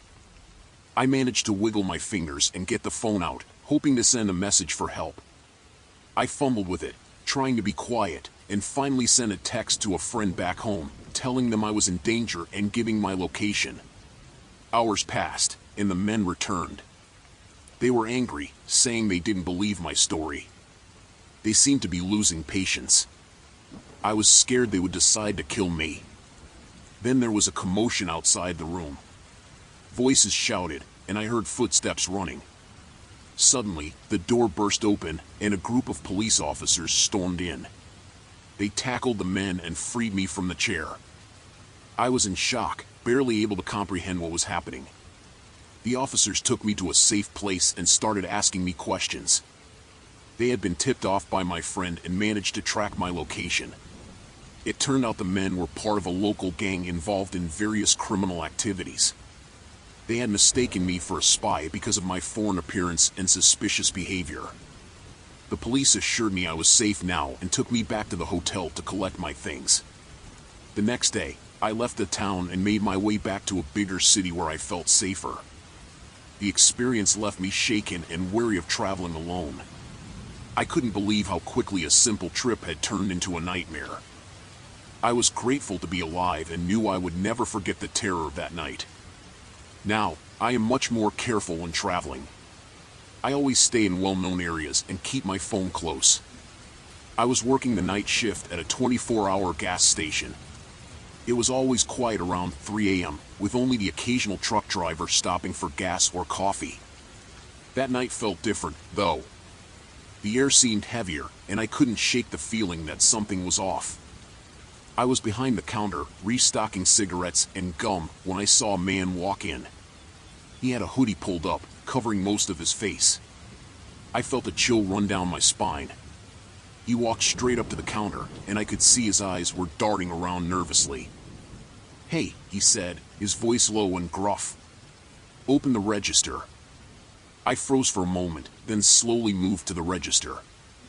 I had dealt with difficult customers before, but this felt different. As I started to open the drawer, he pulled out a gun and pointed it at me. "Hurry up," he said, his voice shaking slightly. I fumbled with the register, trying to keep my hands steady. I handed him the cash, hoping that would be enough to make him leave, but he didn't move. He just stood there, staring at me. "Open the safe," he demanded. I felt my heart drop. I didn't have the code to the safe, only the manager had access to it, and he wouldn't be in until morning. I tried to explain this to the man, but he didn't believe me. "Stop lying," he said, waving the gun in my face. "I know you have the code." Open it now, or I'll shoot. I started to panic. I could see the desperation in his eyes. He wasn't thinking straight. I tried to stay calm and explain again that I didn't have the code. He didn't want to hear it. Get on the floor, he ordered. Hands behind your head. I did as he said, my mind racing. I had to find a way out of this. I remembered the silent alarm button under the counter. If I could just reach it, maybe the police would come in time. He kept the gun trained on me as he walked around the counter. He grabbed my arm and pulled me up, pushing me towards the back room. My mind was screaming, trying to figure out a way to hit the alarm without him noticing. He pushed me into the back room and closed the door behind us. He was getting more agitated by the minute. He demanded again that I open the safe. I kept telling him I couldn't, but he was past listening. He started pacing, the gun still in his hand. I saw my chance. While he was distracted, I inched towards the door, trying to keep my movements slow and unnoticed. My heart was pounding so hard I was sure he could hear it. I made it to the door and slowly reached for the handle. Just as I was about to open it, he turned around and saw me. He lunged at me, grabbing my arm and pulling me back into the room. "Where do you think you're going?" he shouted, his face inches from mine. I could smell his breath, a mix of alcohol and desperation. I didn't have time to think. I swung my arm up, hitting him in the face with my elbow. He stumbled back, surprised. I took my chance and bolted out the door, running towards the front of the store. I dove behind the counter and hit the silent alarm button. The man was right behind me, grabbing at my legs and trying to pull me out. I kicked and screamed, hoping someone would hear me. He finally managed to drag me out from behind the counter. He was furious now, his face red and his eyes wild. He pointed the gun at me again, but before he could say anything, I heard sirens in the distance. He looked towards the door, panic setting in. He knew he didn't have much time. He grabbed the cash from the register and ran out of the store, disappearing into the night. I stayed on the floor, shaking and crying until the police arrived. They found me there, scared and exhausted. I told them everything, and they promised to find the man who did this. That night changed me. I never worked a night shift again, and I still jump at every loud noise. The police never caught the man, but I tried to take comfort in the fact that I survived. I was volunteering at a disaster relief site after a massive flood had hit our town. People lost their homes, and some lost everything. It felt good to help, to hand out supplies, and to see the relief on people's faces when they got something they needed. I was working long hours, but it was worth it. One evening, I was organizing donations in the back of a warehouse. It was getting late, and most of the other volunteers had gone home. I was about to leave when I heard voices coming from the office. I didn't mean to eavesdrop, but something in their tone made me stop and listen. "We can't keep hiding this," one voice said. It was tense, almost frantic. "Relax," another voice replied. "No one will find out. We have everything under control." I recognized the second voice. It was the head of the relief organization, Mr. Dawson. He was well respected in the community, known for his charity work. Hearing him sound so cold sent a shiver down my spine. I waited until the voices stopped and the office door opened. I quickly hid behind a stack of boxes and watched as Mr. Dawson and another man I didn't recognize walked out. They were carrying a small, heavy-looking box. Once they left, I crept into the office, my heart pounding but curiosity getting the better of me. Inside, I found documents spread out on the desk. I saw spreadsheets, invoices, and bank statements. Something caught my eye, a list of donations that didn't match the supplies we had been giving out. It looked like a significant amount of money and goods were missing. I took a few photos with my phone, my hand shaking. As I was about to leave, I heard footsteps. I barely had time to hide behind the door when it opened, and Mr. Dawson walked back in. He was talking on his phone. "Yes, we moved the funds. No one suspects a thing," he said. "We'll make another transfer tomorrow." I held my breath, praying he wouldn't see me. After what felt like an eternity, he left again. I slipped out of the office and ran to my car, my mind racing. I didn't know what to do. I couldn't just ignore what I had found, but I was scared of what might happen if they found out. The next day, I decided to confront one of the other volunteers I trusted, Sarah. She had been there as long as I had and seemed like someone who would know what to do. I showed her the photos, and her face went pale. "This is bad," she whispered. "We need to go to the police." We agreed to meet at the police station after our shifts. That day at the relief site felt like it dragged on forever. I kept looking over my shoulder, expecting someone to figure out what I had done. Mr. Dawson was there, acting normal, but I couldn't shake the feeling that he knew something was up. Finally, my shift ended, and I met Sarah outside. We drove to the police station together. We told the officer on duty everything, showed him the photos, and handed over the documents. He took it seriously and assured us they would investigate. I thought that would be the end of it, but things took a darker turn. The next day, I noticed a black car following me. At first, I thought I was being paranoid, but then I saw the same car outside my house that night. I called Sarah to warn her, but she didn't answer. Panic started to set in. I decided to stay with a friend for a few days. I couldn't shake the feeling that I was being watched. My phone rang, and I saw it was an unknown number. Against my better judgment, I answered it. "You're in over your head," a voice said. It was Mr. Dawson. "Stay out of this, or you'll regret it." I hung up, my hands trembling. I called the police again and told them about the threat. They promised to send someone to check on me, but I didn't feel safe. The following day, I heard that Sarah had gone missing. Her family was frantic, and the police were involved. I knew it was connected to what we had found. I felt guilty, terrified, and helpless. Desperate, I went back to the relief site to look for more evidence. I needed something concrete to bring these people down. As I was searching through the office again, I heard footsteps. This time, I couldn't hide in time. Mr. Dawson and the other man from before caught me. They grabbed me, and I tried to fight, but they were too strong. They dragged me into a back room and tied me to a chair. Mr. Dawson leaned in close, his face twisted with anger. "You should have stayed out of it," he hissed. "Now you're going to disappear just like your friend." I was terrified, but I couldn't give up. I remembered the silent alarm button I had seen near the entrance earlier. If I could just get free and reach it, maybe I had a chance. They left me alone for a moment, probably to figure out what to do with me. I struggled against the ropes and finally managed to loosen them enough to slip one hand free. I quietly worked on the other hand, my heart pounding in my chest. I heard them coming back and knew I had only seconds. I freed my other hand and ran for the door. They saw me and shouted, but I didn't look back. I sprinted to the front of the building and slammed my hand on the silent alarm button. The alarm rang out louder than I expected. Panic set in as I heard them closing in. I grabbed a heavy wrench from a nearby table and swung it at the first man who reached me. He went down, and I kept running.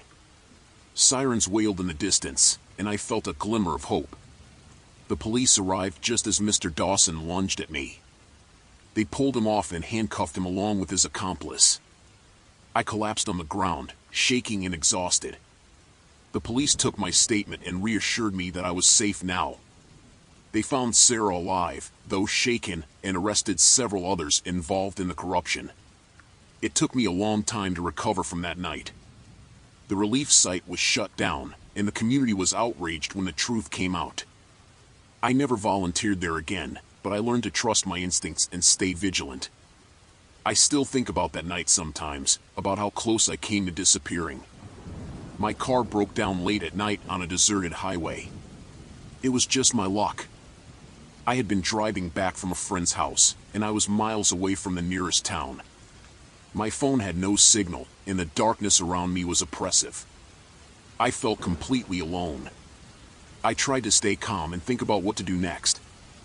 I was sitting in my car for about an hour when I saw headlights approaching in the distance.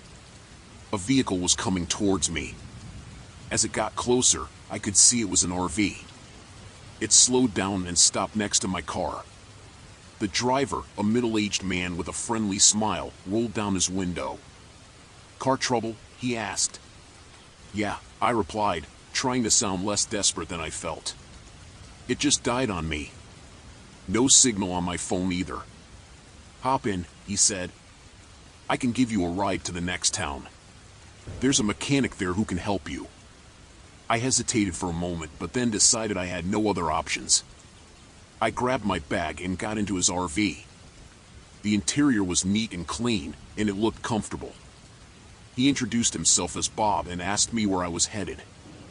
I told him about my situation, and he nodded sympathetically. We drove for a while, and Bob made small talk. He seemed nice enough, but something about him felt off. I couldn't quite put my finger on it. After about half an hour, he said he needed to pull over for a bit to check something in the back. I offered to help, but he insisted it was fine. He parked the RV on the side of the road and got out. I watched him disappear into the darkness behind the vehicle.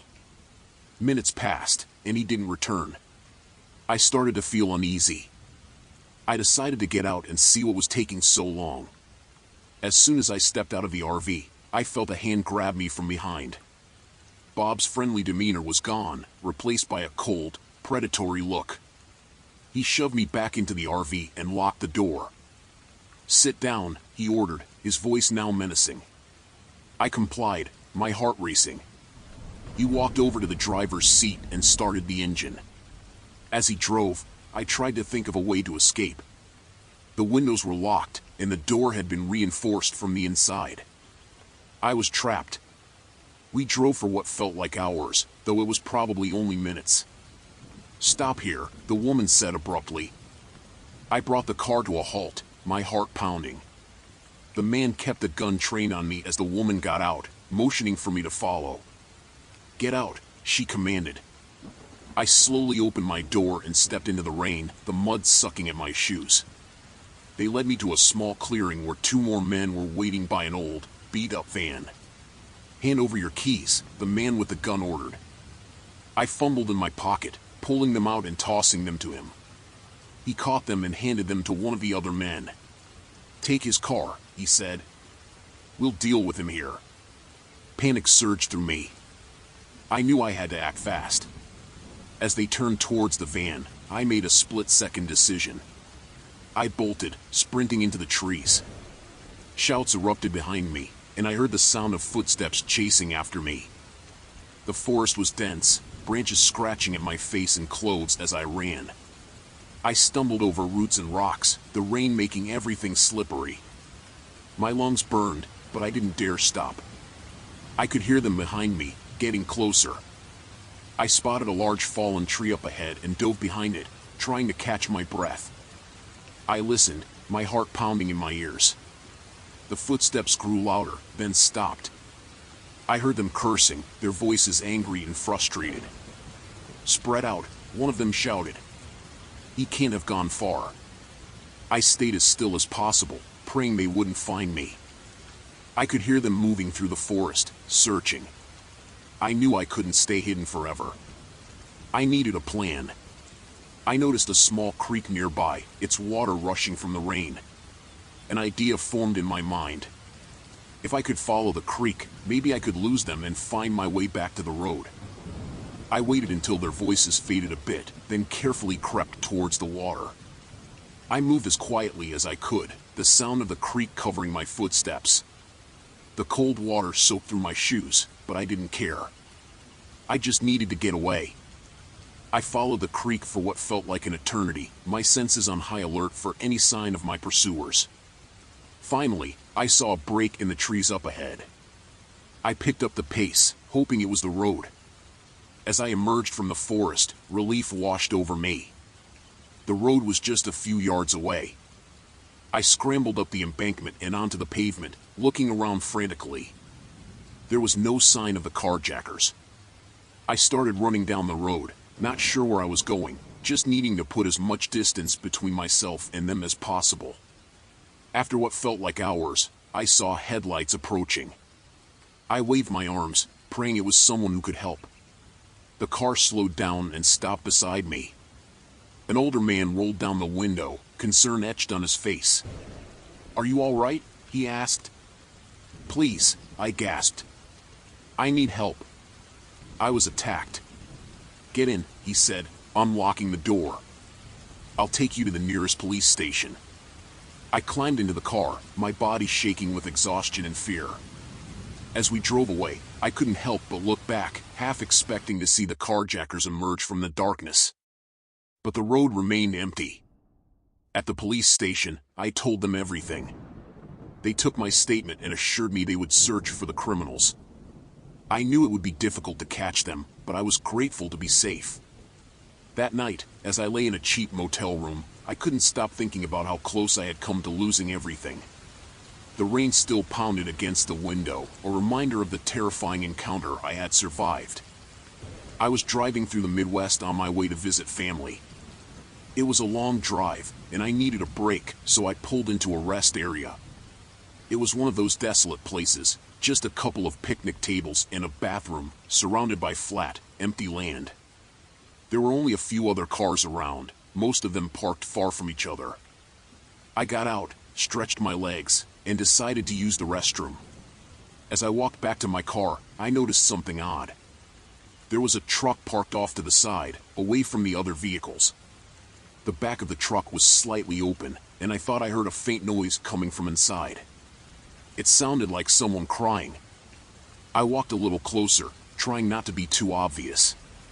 The crying got louder, and I could make out words. It was a woman's voice, begging for help. My heart started pounding. I knew something was very wrong. I looked around, but there was no one else in sight. I had to make a decision quickly. I couldn't just leave her there. I took a deep breath and approached the truck. As I got closer, I could see through the gap in the back. There was a woman inside, tied up and gagged. She looked terrified. I tried to open the door quietly, but it creaked loudly.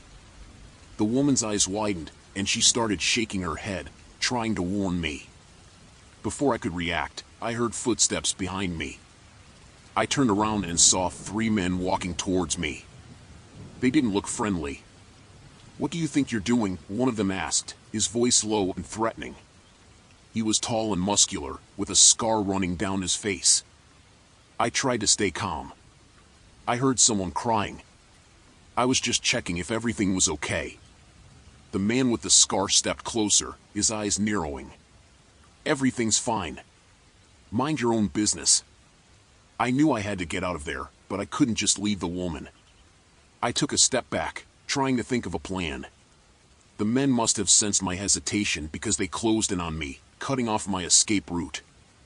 "Look, I don't want any trouble," I said, raising my hands. "Just let the woman go, and I'll leave." The man with the scar laughed, a harsh, unpleasant sound. "It's too late for that." Before I could react, he lunged at me, grabbing my arm. I tried to pull away, but he was too strong. The other 2 men grabbed me, pinning my arms behind my back. I struggled, but it was no use. They dragged me to the truck and threw me inside with the woman. She was crying harder now, her eyes full of fear. The men shut the door, plunging us into darkness. I could hear them talking outside, their voices muffled. I turned to the woman, trying to untie her gag. "We're going to get out of here," I whispered, but I wasn't sure how. My mind was racing, trying to come up with a plan. The knots were tight, but I managed to loosen them enough to pull the gag off. "Thank you," she whispered, her voice trembling. "They're dangerous. We have to get out of here." I nodded, my heart pounding. I could hear the men outside, arguing about what to do with us. I knew we didn't have much time.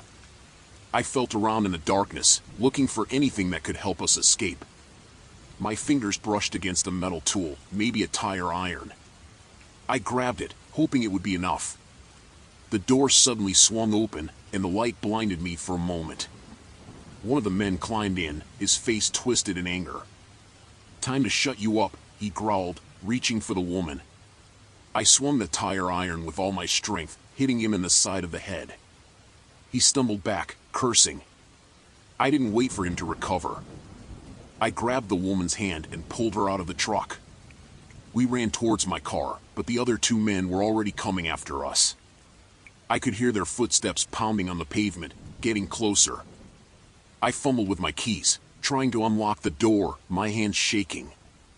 I could barely get the key into the lock.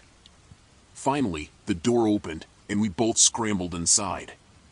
I locked the doors and started the engine, my heart racing.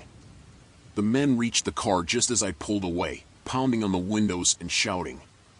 I floored the gas pedal, speeding out of the rest area. My mind was a blur as I drove, trying to put as much distance between us and them as possible. The woman was sobbing beside me, her hands shaking. "Thank you," she kept saying. "Thank you." We drove for what felt like hours, not daring to slow down. Eventually, we reached a small town and pulled into a gas station. I called the police and told them everything. They sent officers to the rest area, but by the time they got there, the men were gone. The woman told me her name was Emily. She had been kidnapped a few days earlier and didn't know where they were taking her. The police took our statements and promised to do everything they could to find the men. It was a long, terrifying night, but we were safe. I still have nightmares about what could have happened, but I'm grateful I stopped at that rest area. If I hadn't, Emily might still be out there, trapped in that truck. It was just another night at the remote data center where I worked. I was responsible for maintaining the servers and ensuring everything ran smoothly, but tonight something felt off. I noticed the lights flickering, followed by a sudden power outage. It was unusual for this to happen, especially in a place like this, where backup generators were supposed to kick in automatically. I grabbed my flashlight and headed towards the power room to investigate. As I made my way through the darkened corridors, my heart began to race with unease. When I reached the power room, I found the door ajar. That's when I knew something was seriously wrong. I pushed the door open and stepped inside, shining my flashlight around the room. To my horror, I saw a group of intruders huddled around the main power switch, trying to disable it. They were dressed in dark clothing, their faces obscured by masks. I knew I had to act fast. I couldn't let them steal sensitive information from the servers or cause any further damage to the data center. I crept forward, trying to remain as quiet as possible, but one of the intruders must have heard me because he turned around suddenly, his eyes wide with surprise. I froze, my heart pounding in my chest. As we locked eyes for a moment, neither of us moved, paralyzed by the sudden realization that we were not alone in the room. Then, without warning, the intruder lunged towards me, his hands reaching out to grab me. I stumbled backwards, narrowly avoiding his grasp. I knew I had to get out of there and alert the authorities before it was too late. I turned and ran, my footsteps echoing loudly in the empty corridors. I could hear the intruders shouting behind me as I made my way towards the exit. I prayed that I would make it out of there alive, that I would be able to get help before they caught up to me. Finally, I burst through the doors and into the cool night air, gasping for breath as I stumbled out into the parking lot. I fumbled for my phone, dialing 911 as quickly as my shaking hands would allow. I told the operator what had happened, trying to remain as calm as possible despite the terror that still gripped me. I gave them the location of the data center and begged them to send help as soon as possible.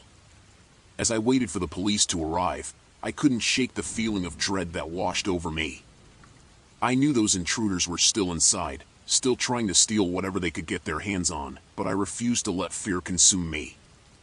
I had done everything I could to stop them, and now it was up to the authorities to apprehend them and bring them to justice. When the police finally arrived, I led them back to the data center, where they found the intruders still inside, attempting to access the servers. With the help of the police, we were able to apprehend them and put an end to their criminal activities once and for all. It was a relief to know that they would no longer pose a threat to the data center or its sensitive information. The storm hit us hard about an hour into the ferry ride. The sky turned dark, and the waves started tossing the boat around like a toy. I was on the upper deck, trying to keep my balance while watching the water crash against the sides. It was supposed to be a routine trip across the bay, but this storm came out of nowhere. I decided to go inside and find a seat. The cabin was crowded with people trying to escape the weather. I found an empty spot near the back and sat down, wiping the rain off my face. The air was thick with the smell of wet clothes and anxiety. Everyone was nervous, and the storm wasn't helping. I noticed a man sitting across from me. He was wearing a dark coat and a hat pulled low over his eyes. Something about him seemed off. He kept glancing around, fidgeting with a small black bag on his lap. Every few minutes, he'd look at his watch and then back at the bag. It made me uneasy. I tried to shake it off, telling myself I was just being paranoid because of the storm, but I couldn't stop watching him. He looked around again, and this time our eyes met.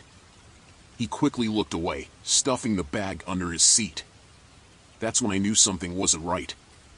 I got up and moved closer, pretending to stretch my legs. From my new spot, I could see the bag better. It was partially open, and I caught a glimpse of wires and a small device inside. My heart started pounding. I knew I had to do something, but I didn't want to draw attention to myself. I decided to find a crew member. I walked towards the front of the cabin, trying to act casual.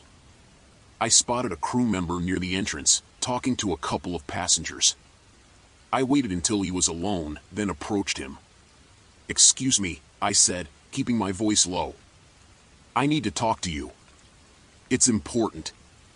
He looked at me, eyebrows raised. "What's the matter?" "There's a man back there," I said, nodding towards the back of the cabin. "He has a bag with some kind of device in it. It looks dangerous." The crew member's expression changed. He glanced towards the back, then back at me. "Stay here," he said. "I'll take care of it." He walked away quickly, and I watched as he approached the man. The man saw him coming and grabbed the bag, standing up. I couldn't hear what they were saying, but the man was shaking his head, trying to walk away. The crew member blocked his path, and that's when the man shoved him and started running. Panic erupted in the cabin. People were screaming and trying to get out of the way. I followed the man, pushing through the crowd. He ran down a narrow corridor, heading towards the lower deck. I didn't know what I was doing, but I couldn't let him get away.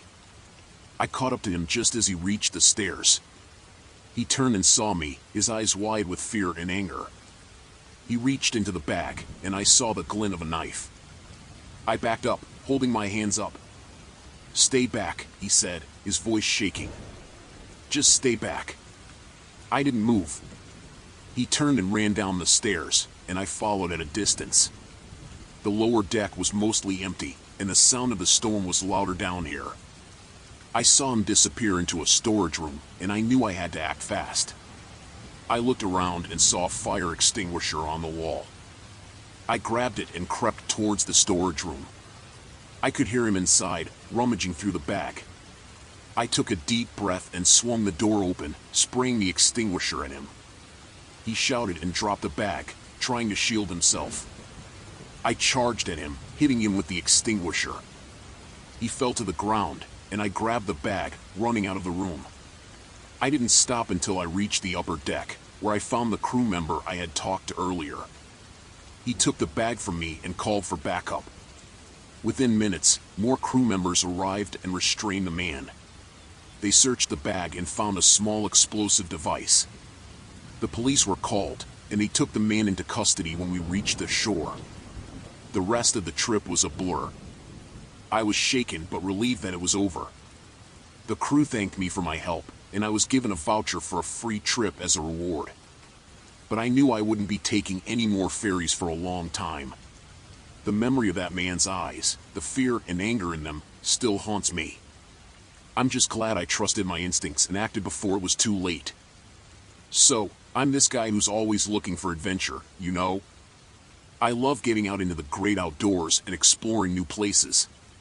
That's why I decided to take a trip to the Pacific Northwest, where I heard there are some amazing hidden gems just waiting to be discovered. One day, I stumbled upon this remote mountain road that seemed like the perfect place to explore.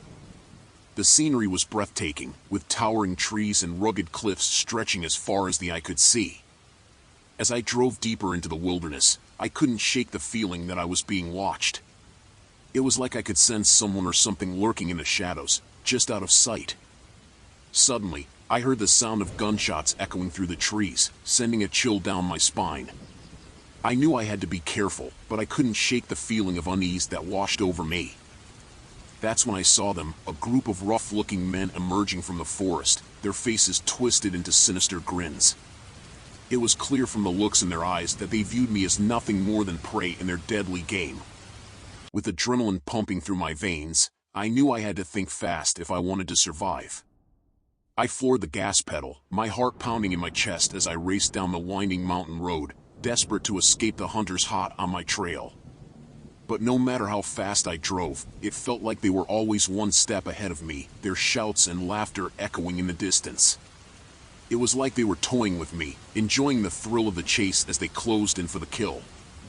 As I rounded a sharp bend in the road, I saw a steep drop-off looming ahead, with jagged rocks waiting to greet me below. I knew I had to make a split-second decision if I wanted to survive. With no other options left, I slammed on the brakes and swerved off the road, my car careening over the edge of the cliff in a cloud of dust and debris. As I plummeted towards the ground below, I braced myself for impact, praying that I would make it out alive. Miraculously, I survived the fall, though my car was left a mangled wreck at the bottom of the cliff. With adrenaline still coursing through my veins, I stumbled out of the wreckage and into the dense forest, desperate to put as much distance between me and the hunters as possible. For hours, I trudged through the wilderness, my muscles aching and my heart pounding in my chest. Every rustle of leaves and snapping twigs sent me into a panic, fearing that the hunters were still hot on my trail. But as the sun began to dip below the horizon, I finally stumbled upon a clearing where I could catch my breath and collect my thoughts. I knew I couldn't stay in one place for long, but I needed a moment to rest and gather my strength before pressing on. As night fell and the forest grew cloaked in darkness, I huddled beneath the shelter of a towering tree, my eyes darting nervously to and fro in search of any signs of danger. I knew I couldn't let my guard down for a second if I wanted to make it out of this alive. Hours passed in agonizing silence, broken only by the occasional hoot of an owl or the distant howl of a wolf. I felt like I was teetering on the edge of madness, my mind racing with thoughts of the horrors that awaited me if the hunters found me. But just as I was about to lose hope, I heard the distant rumble of an engine in the distance, growing louder with each passing moment. It was the sound of salvation, the promise of rescue from the nightmare that had consumed me. With a newfound sense of determination, I rose to my feet and followed the sound of the approaching vehicle, my heart pounding with anticipation. As the headlights pierced the darkness and bathed me in their warm glow, I knew that I had finally made it out alive. In the end, I may have escaped with my life, but the memory of that harrowing encounter will haunt me forever. It's a stark reminder of the dangers that lurk in the wild, waiting to ensnare unsuspecting adventurers like me in their deadly trap. So, I got to share this crazy thing that happened to me. I work as a social worker, and one day I had to drive out to this remote farmhouse to check on a family in trouble. It seemed routine enough, you know? Anyway, I hopped in my car and headed out there. The drive was long, and the farmhouse was out in the middle of nowhere. I remember feeling kind of uneasy as I got closer, like something just wasn't right. When I finally pulled up to the house, though, my heart dropped. It was quiet, too quiet, and there were signs of a struggle everywhere, broken furniture, stuff knocked over, you name it. I started to get this sinking feeling in the pit of my stomach, like I'd stumbled into something way worse than I bargained for. But I pushed those thoughts aside and tried to focus on what I needed to do. I got out of my car and cautiously approached the house. The door was wide open, swinging gently in the breeze. I called out, but there was no response, just silence. I stepped inside, and that's when things started to get really messed up. The place was a wreck, like a tornado came through or something, and there was blood, lots of it, splattered all over the walls and floor. My heart was racing now, and I could feel the panic rising in my chest. I knew I should call the cops, but something was holding me back.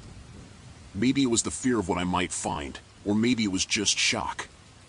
I started to search the house, calling out for anyone who might still be there, but there was nobody, just me and the eerie silence. Then, out of nowhere, I heard this faint sound coming from upstairs, like someone crying. My blood ran cold as I slowly made my way up the stairs, my heart pounding in my ears. I reached the top and followed the sound to one of the bedrooms, and that's when I saw her, a young girl, huddled in the corner, tears streaming down her face. I rushed over to her, asking if she was okay, but she was too scared to even speak. I tried to comfort her as best I could, promising that everything was going to be all right, but deep down, I knew it wasn't. I could feel it in my bones. Whatever happened here, it wasn't over yet. I scooped the girl up in my arms and made a run for it, not stopping until we were far away from that godforsaken place. I called the cops and told them everything, praying that they'd be able to make sense of the nightmare I just stumbled into. They arrived soon after, and I handed the girl over to them, feeling like a weight had been lifted off my shoulders. But as I watched them drive away, I couldn't shake the feeling that this was far from over.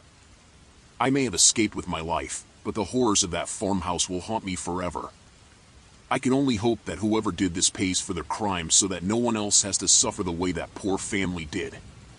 I was driving home from campus late one evening, eager to get back to my dorm and unwind after a long day of classes. The quickest route was through a wooded area, a shortcut I often took to save time, but little did I know that decision would lead me straight into a nightmare. As I drove deeper into the forest, the trees closed in around me, casting eerie shadows across the road. I couldn't shake the feeling of unease. It settled over me like a heavy blanket, but I pushed it aside, telling myself it was just my imagination playing tricks on me. But then, up ahead, I saw them, a group of figures standing in the middle of the road, their faces obscured by dark masks. My heart leaped into my throat as I slammed on the brakes, bringing my car to a screeching halt just a few feet away from the menacing figures. I sat frozen in my seat, my breath coming in shallow gasps as I stared at the masked individuals blocking my path. I could feel their eyes on me, boring into my soul with a chilling intensity that sent shivers down my spine. For a moment, we just stared at each other, locked in a tense standoff as the silence stretched on. Then, without warning, one of the figures stepped forward, a glint of menace in their eyes as they approached my car. I knew I had to get out of there, to escape before things took a turn for the worse. With trembling hands, I fumbled for the keys in the ignition, my heart pounding in my chest as I prayed for the engine to turn over. But as I tried to start the car, I realized with horror that it wouldn't budge. Panic surged through me as I frantically pumped the gas pedal, willing the engine to come to life, but it was no use. My car was dead, a useless hunk of metal in the face of danger. I was trapped, at the mercy of the masked figures who now surrounded my car, their presence looming over me like a dark cloud. I could hear them whispering to each other in hushed tones, their voices low and menacing as they discussed their next move. I knew I had to think fast, to come up with a plan to escape before it was too late. With shaking hands, I reached for my phone, my fingers fumbling with the buttons as I tried to dial for help. But as I glanced down at the screen, I realized with a sinking feeling that there was no signal. We were too far off the beaten path, too deep in the heart of the forest for my phone to reach anyone. Desperation clawed at me as I searched for a way out, my mind racing with fear and uncertainty. Then, suddenly, a voice broke through the silence, cutting through the darkness like a knife. It was one of the masked figures, their voice low and gravelly as they spoke to me through the closed window of my car.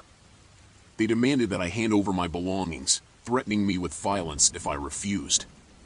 I felt a surge of adrenaline coursing through me as I realized the gravity of the situation. These people weren't just here to scare me, they were dangerous, and they meant business. But even as fear threatened to overwhelm me, a steely resolve settled over me like a protective shield. I may have been trapped, but I refused to go down without a fight. With trembling hands, I reached for my bag, fumbling for my wallet and phone as I prepared to comply with their demands. But even as I handed over my belongings, I knew that this was far from over. As the masked figures disappeared into the darkness, leaving me alone in the silence of the forest, I couldn't help but feel a sense of dread settle over me like a heavy weight. I knew that I had narrowly escaped a terrifying encounter, but the memory of that night would haunt me for years to come. Despite the fear and uncertainty that lingered in the air, I was grateful to be alive. As I drove away from that dark forest, I made a promise to myself. I would never take shortcuts again, no matter how tempting they may seem. I had been working the graveyard shift at the diner for about 6 months. The hours were long, and the pay wasn't great, but it was a job. The place was usually quiet. At night, mostly truckers and night owls stopping by for a quick meal. I liked the solitude and the routine. It was a Tuesday night around 2 a.m. when a group of 5 men walked in. They were loud, laughing and talking in hushed tones that made the hair on the back of my neck stand up. They looked out of place, dressed too nicely for our little diner. I put on my best smile and walked over to their table with a notepad. "Evening, gentlemen. What can I get for you?" I asked. They barely glanced at the menu. "Coffee, and keep it coming," one of them said, his voice sharp and commanding. The others nodded in agreement. I poured their coffee and went back to the counter, keeping an eye on them. They seemed restless, looking around the diner as if expecting someone. The atmosphere felt tense, and I couldn't shake the feeling that something was off. As the night wore on, they started to get more aggressive. They laughed louder, made crude jokes, and began harassing the other customers. A couple at a nearby table tried to ignore them, but the men wouldn't leave them alone. One of the men, the one who had ordered the coffee, got up and walked over to the couple. "You two having a nice night?" he asked, his tone mocking. The couple looked uncomfortable, and the man put his arm around the woman, pulling her closer. I knew I had to do something. I walked over and tried to intervene. "Sir, I'm going to have to ask you to leave them alone," I said, trying to keep my voice steady. He turned to me, a cold smile on his face. "Or what?" he asked, taking a step closer. I could smell the alcohol on his breath. "Or I'll call the police," I said, hoping I sounded more confident than I felt. He laughed. "Go ahead. I'd love to see them try and do something about it." The other men at the table laughed too, egging him on. I backed away, my heart pounding. I went to the counter and picked up the phone, dialing 911. As the phone rang, I saw one of the men stand up and walk towards me. I turned away, hoping the police would answer quickly. 911, what's your emergency?" the operator said. I spoke quickly, trying to keep my voice low. "I'm at the diner on Route 5. There's a group of men here harassing customers. I need help." The man was getting closer. I turned to face him, holding the phone tightly. "Put the phone down," he said, his voice cold. I did as he said, my hand shaking. The operator was still on the line, but I couldn't speak. The man leaned over the counter, his face inches from mine. "You're making a big mistake," he said. I nodded, trying to keep my composure. He stared at me for a moment, then turned and walked back to his table. I picked up the phone again, whispering to the operator, "Please hurry." The men continued their harassment, and I tried to keep the other customers calm. The couple eventually left, clearly frightened. It was just me and a group of men now. One of them got up and walked over to the jukebox, putting on some loud, thumping music. They started to dance, their movements erratic and wild. I stood behind the counter, watching them and praying the police would arrive soon. Finally, after what felt like an eternity, I saw the flashing lights of a police car outside. The men didn't seem to notice. I ran to the door and waved the officers in. They walked in, and the mood in the diner shifted instantly. The men stopped dancing and turned to face the officers. "Is there a problem here?" one of the officers asked. The man who had threatened me earlier stepped forward. "No problem, officer. We're just having a good time." The officer looked at me, and I nodded slightly, letting him know that it wasn't true. "I'm going to have to ask you to leave," the officer said. The men grumbled but didn't argue. They slowly made their way out of the diner, throwing dirty looks over their shoulders. As soon as they were gone, I felt a wave of relief wash over me. The officers stayed for a while, making sure everything was okay. I thanked them profusely, my hands still shaking. They told me to call if anything like that ever happened again and left. I sat down at the counter, trying to calm my nerves. The diner was quiet again, but the tension lingered in the air. I stayed on edge for the rest of my shift, jumping at every little noise. The night dragged on, and I couldn't wait for the morning to come. When my replacement finally arrived, I was exhausted but relieved. I told her what had happened, and she gave me a sympathetic look. "You did the right thing," she said. "I'm glad you're okay." I nodded, still feeling uneasy. As I drove home, I couldn't stop thinking about the men and how quickly things had escalated. I hoped I'd never have to deal with something like that again. The quiet of the night shift was no longer comforting. It was a reminder of how quickly things could go wrong. When I got home, I collapsed into bed, too tired to even eat. I lay there in the dark, replaying the events of the night in my mind. I knew I'd never forget the look in that man's eyes or the way my heart had pounded in my chest.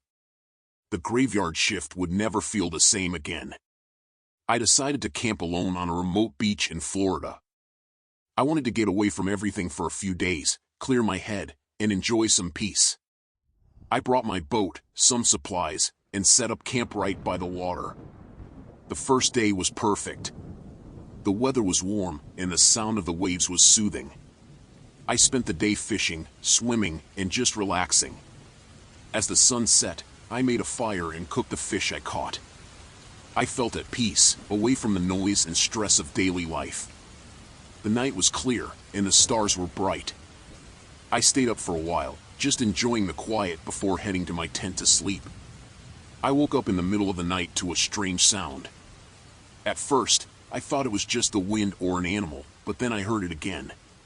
It was a soft rustling, like someone walking on the sand. I unzipped my tent and peered outside, but I couldn't see anything. The fire had died down to embers, and everything was dark. I listened for a while longer, but the sound stopped, so I went back to sleep. When I woke up in the morning, I felt uneasy. I got out of my tent and walked down to the water. My boat was gone. Panic hit me like a punch in the gut. I looked around and saw footprints all around my tent. They weren't mine. Someone had been here during the night. I tried to calm down and think. I was on a small island, miles from the mainland. Without my boat, I was stranded. I had enough food and water for a couple of days, but after that, I would be in trouble. I had to find a way to escape. I spent the day looking for any sign of my boat. I walked around the entire island, but there was no trace of it. The footprints led to the water and then disappeared. It was like whoever took it vanished into thin air. I felt a growing sense of dread. I was completely alone, and someone had intentionally left me here. That night, I built a larger fire, hoping it would deter anyone from coming near my camp. I didn't sleep much, jumping at every sound. The wind rustled the leaves, and the waves crashed on the shore, but every noise seemed amplified. My mind kept going back to the footprints and the missing boat. The next morning, I decided to explore the island more thoroughly. Maybe there was something I had missed. I found an old path leading into the trees and followed it. It led to a small clearing with an abandoned cabin. It looked like it had been there for years, fallen apart and covered in vines. Inside the cabin, I found a few old tools and a dusty, moldy mattress. There was nothing that could help me. As I was about to leave, I noticed a small carved symbol on the wall. It looked recent, and it sent a shiver down my spine. Someone had been here not long ago. I hurried back to my camp, feeling more paranoid than ever. I couldn't shake the feeling that I was being watched. That night, I didn't even bother trying to sleep. I sat by the fire, clutching a makeshift spear I had fashioned from a piece of driftwood. The hours dragged by, and every shadow seemed to move. Just before dawn, I heard the sound again, footsteps coming from the forest. Without warning, he turned and walked away, disappearing into the darkness. I didn't follow, I was too scared to move. When the sun finally rose, I felt a small sense of relief. I needed to find a way off this island before the man came back. I decided to build a raft from the driftwood scattered along the beach. It took all day, but I managed to lash together enough pieces to make something that might float. As night fell, I dragged the raft to the water's edge. I didn't know if it would hold, but I had to try. I pushed it into the water and climbed on. It wobbled but stayed afloat. I used a piece of wood as a paddle and started making my way toward the mainland. The water was calm, but the journey was slow. Every splash of the paddle echoed in the silence, and I kept looking over my shoulder, expecting to see the man following me. Hours passed, and I began to lose hope. The mainland still seemed so far away. Just as I was about to give up, I saw lights on the horizon. I paddled with renewed energy, the lights growing brighter and closer. Eventually, I reached the shore, exhausted but alive. I stumbled onto the beach and collapsed, grateful to be off the island. I never found out who the man was or why he took my boat. We rented a remote cabin in the Canadian wilderness for a week-long family vacation. It was supposed to be a peaceful getaway. My husband, Mark, our 2 kids, Emily and Jake, and I were looking forward to disconnecting from the world and spending quality time together. The cabin was isolated, nestled among tall trees with a beautiful lake nearby. It seemed perfect. The first couple of days were wonderful. We hiked, swam, and fished. The kids were having a blast, and Mark and I enjoyed the break from our busy lives. The nights were quiet, with only the sounds of nature around us. On the 3rd night, everything changed. We were sitting by the fire, roasting marshmallows, when we heard a noise outside. It sounded like footsteps. Mark went to check but saw nothing. We brushed it off, thinking it might be an animal. A little while later, we heard it again, closer this time. My heart started to race. Mark looked uneasy but tried to stay calm for the kids. Suddenly, the door burst open, and 3 men stormed in. They had guns. I grabbed Emily and Jake, pulling them close. Mark tried to reason with them, but they shouted for us to be quiet. One of them, the leader I guessed, told us they needed a place to hide for a while. They were on the run, and we were their unlucky hosts. They tied Mark and me up, keeping the kids close to us. My mind raced with fear and desperation. The leader, a tall man with a scar on his face, told us if we cooperated, we wouldn't get hurt. I tried to believe him, but I could see the coldness in his eyes. They took turns watching us. The other 2 men, both younger, seemed nervous, always glancing out the windows. They spoke in low voices, discussing their plans. I caught bits and pieces, enough to know they were dangerous and desperate. That night, I barely slept. I kept thinking of ways to escape but found none. The next morning, the men allowed us to eat breakfast under their watchful eyes. Emily and Jake were scared, clinging to me. Mark tried to stay strong, but I could see the fear in his eyes too.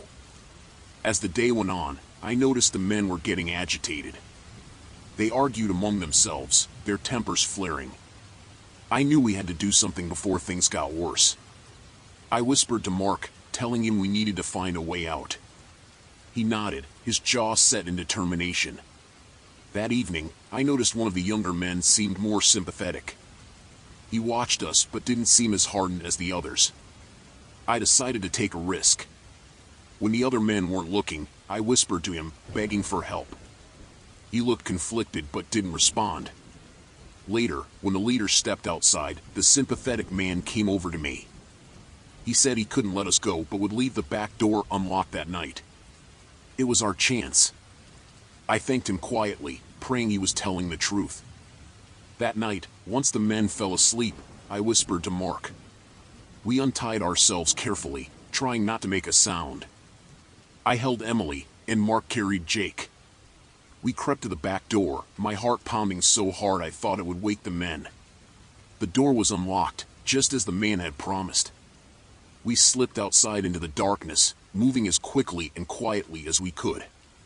The forest was dense, and we stumbled over roots and branches, but we kept going. We had to put as much distance between us and the cabin as possible. After what felt like hours, we reached the lake. We followed its edge, knowing it would lead us back to civilization. The kids were exhausted, but they were brave, not making a sound. I kept looking back, fearing we were being followed.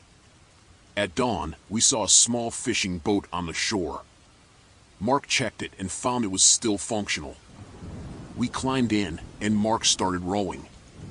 I held the kids, trying to keep them calm.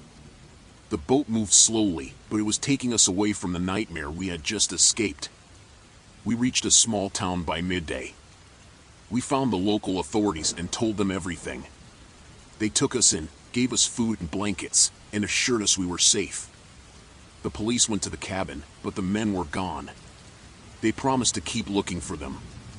We stayed in that town for a couple of days, recovering from the ordeal. The kids had nightmares, and so did we. It took a long time to feel safe again. We never found out what happened to the men, but I hope they were caught and couldn't hurt anyone else. That experience changed us. We were more cautious, more aware of the dangers that could be out there. But we were also more grateful for each other. We had faced a terrifying situation and made it through together.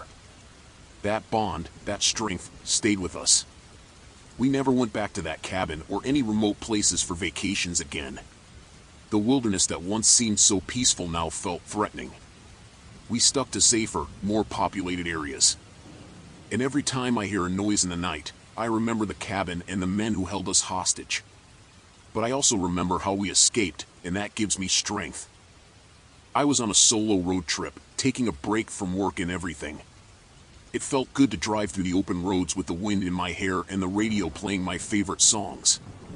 After a long day of driving, I decided to find a place to stay for the night. I spotted a small, run-down motel off the highway. It looked old and a bit sketchy, but I was too tired to keep driving. I pulled into the parking lot and went to the front desk. The manager was a rough-looking guy, not very friendly, but he gave me a key to room 7. The room was small and smelled musty, but it had a bed and a shower, and that was enough for me. I locked the door behind me and tried to relax. After a quick shower, I got into bed, thinking I'd watch some TV before falling asleep. But as I flipped through the channels, I heard voices outside. At first, I tried to ignore it, but then I heard a loud argument. Curious and a bit nervous, I turned off the TV and listened closely. The voices were getting louder. It sounded like a group of men arguing. I got up and peered through the curtains. There were 3 men standing near a black SUV parked just a few rooms down from mine. They looked angry, gesturing loudly and shouting at each other. I felt a knot in my stomach. Something wasn't right. I decided to stay out of sight and listen. The more I listened, the more I realized they were talking about a drug deal. My heart started pounding. I was in the middle of something dangerous, and I needed to stay out of sight. Suddenly, one of the men pulled out a gun. My breath caught in my throat. This wasn't just a heated argument, this was serious. I backed away from the window, trying to think of what to do. If they saw me, I'd be in big trouble. The shouting turned into a scuffle. I could hear the sounds of a fight followed by a gunshot. I froze. Someone had been shot, and I was stuck in a room just a few feet away. I needed to get out of there, but how? I decided to sneak out the back window. I grabbed my bag and slowly opened the window, trying to be as quiet as possible. The night was cold and dark, and the only light came from the flickering motel sign. I slipped out and crouched behind a bush, trying to figure out my next move. The men were still shouting, but now it sounded more frantic. I heard another gunshot and then the sound of a car door slamming. I peeked around the bush and saw the SUV speeding away, leaving one man lying on the ground. He wasn't moving. I had to call the police, but my phone was inside the room. I couldn't go back in there. I decided to make a run for the motel office. Staying low, I moved from bush to bush until I reached the front desk. The manager was gone, but there was a phone on the counter. I picked it up and dialed 911, my hand shaking. 911, what's your emergency? The operator asked. I told them everything I had seen, trying to stay calm. They assured me help was on the way and told me to stay inside and lock the door. I hung up and looked around the empty office. I locked the door and waited, my heart racing. It felt like forever, but finally, I heard sirens. Red and blue lights flashed outside, and I saw several police cars pull into the parking lot. Officers got out, guns drawn, and approached the scene. One of them came to the office door and knocked. I unlocked the door and let him in, telling him everything I knew. He nodded and asked me to stay put while they secured the area. I watched as they checked the rooms and the surrounding area. They found the man on the ground and called for an ambulance, but it was too late for him. The police spent hours at the motel, questioning me and gathering evidence. They thanked me for calling them and told me I had done the right thing. It was almost dawn by the time they finished, and I was exhausted. The manager finally showed up, looking annoyed and confused. He had no idea what had happened, and the police had a lot of questions for him. I decided I didn't want to stay there any longer. I thanked the officers and got back in my car, ready to leave that nightmare behind. As I drove away, the sun was rising, casting a soft glow over the landscape. I felt a mix of relief and lingering fear. I had witnessed something terrible, but I was safe. I learned to be more careful about where I stayed and to trust my instincts. I was hauling a load through the remote areas of Montana. It was a quiet evening, the kind where the sun sets slow, painting the sky with reds and oranges. The road was empty, just me and my truck rumbling along. I had a long drive ahead, and the solitude was both calming and eerie. I saw him standing by the side of the road, thumb out, looking for a ride. He seemed harmless enough, young, scruffy, with a backpack slung over one shoulder. I don't usually pick up hitchhikers, but something about the emptiness of the road made me feel sorry for him. Maybe he was stranded. I pulled over and rolled down the window. "Where you headed?" I asked. "Just down the road a bit," he replied, a grateful smile spreading across his face. "Thanks for stopping." I nodded and unlocked the passenger door. He climbed in, and I pulled back onto the road.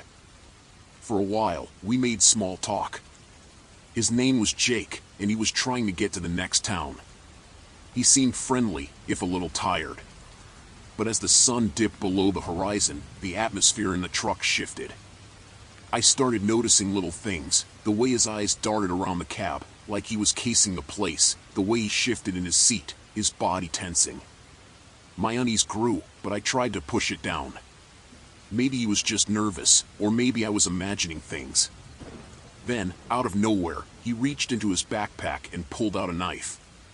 My heart leapt into my throat. "Pull over," he said, his voice suddenly cold and hard. My mind raced. I kept my hands on the wheel, trying to stay calm. "Look, if it's money you want, I've got some cash," I said. "Pull over," he shouted, pressing the knife against my side. I did as he said, my hands trembling on the wheel. The truck rolled to a stop on the side of the deserted road. He grabbed my arm and yanked me out of the cab, dragging me around to the passenger side. My mind was in a blur. I couldn't believe this was happening. "Get in," he ordered, shoving me into the passenger seat. He climbed into the driver's seat, still holding the knife. I watched as he fumbled with the gears, trying to figure out how to drive the truck. "You don't know how to drive this, do you?" I said, trying to keep my voice steady. He glared at me. "Shut up and tell me how." I realized then that this was my chance. If he couldn't drive the truck, he needed me. I had to stay calm and think of a way out. "All right," I said slowly. "I'll show you, just don't hurt me." He nodded, and I leaned over, pretending to help him with the gears. My mind was racing, looking for an opening. Then I saw it, the emergency brake. In one quick motion, I yanked the brake and shoved the door open, tumbling out onto the gravel. He shouted, lunging after me, but I was already scrambling to my feet. I ran, not looking back, my heart pounding in my chest. I could hear him cursing, the sound of him stumbling out of the truck. I had to find somewhere to hide, somewhere to get help. The road was empty, the surrounding fields stretching out into darkness. I spotted a small stand of trees and sprinted towards it, praying he wouldn't see me. I crouched behind a tree, trying to catch my breath, listening for any sign of him. The night was silent, the only sound the blood pounding in my ears. I could hear him shouting, but his voice was getting fainter. Maybe he thought I'd run down the road. I waited, every muscle in my body tense. Minutes passed, feeling like hours. Finally, I dared to peek out from behind the tree. The road was empty. The truck was still there, but Jake was nowhere in sight. I had to get back to the truck. It was my only chance. I crept back towards it, every shadow making my heart race. When I reached the cab, I saw the knife lying on the seat. He must have dropped it in his panic. I grabbed it, my hand shaking, and climbed back into the driver's seat. I started the engine, my eyes scanning the darkness for any sign of him. As I pulled back onto the road, I saw movement in the rearview mirror. Jake was running towards the truck, his face twisted with rage. I floored the gas pedal, the truck lurching forward. He was gaining on me, his footsteps pounding on the gravel. I swerved, trying to shake him off, but he grabbed onto the side mirror, his fingers scraping for a hold. I swung the truck back and forth, finally managing to throw him off. He fell, rolling onto the road, and I sped away, my heart pounding. I didn't stop driving until I reached the next town, my hands gripping the wheel so hard they hurt. I pulled into a gas station and called the police, my voice shaking as I told them what had happened. They found Jake a few hours later, wandering along the road, his face bruised and bloodied. They arrested him, and I had to give a statement. It was all a blur, my mind still reeling from the terror of it all. I'm still shaken by what happened. Every time I get behind the wheel, I can feel my heart start to race, the memory of that night still fresh in my mind. I'm just grateful I got out of there alive. It could have ended so much worse. I was driving through the New Mexico desert on a rainy night. The rain was heavy, and the windshield wipers were working overtime. The road was almost invisible, just a long, dark stretch with no other cars in sight. I was on my way to visit an old friend, trying to make up for lost time. The loneliness of the drive was getting to me, but I pushed on, determined to get there before midnight. After a while, I saw headlights ahead, flickering through the downpour. As I got closer, I noticed a car pulled over to the side of the road, hazard lights blinking. A couple of figures were standing near the car, waving their arms. It looked like an accident, so I decided to stop and see if they needed help. I pulled over and got out, the rain instantly soaking me. As I approached, one of the figures, a woman, ran towards me, her face pale and eyes wide with fear. "Thank you for stopping," she said, her voice shaking. "We had an accident, and my husband is hurt." I glanced at the car.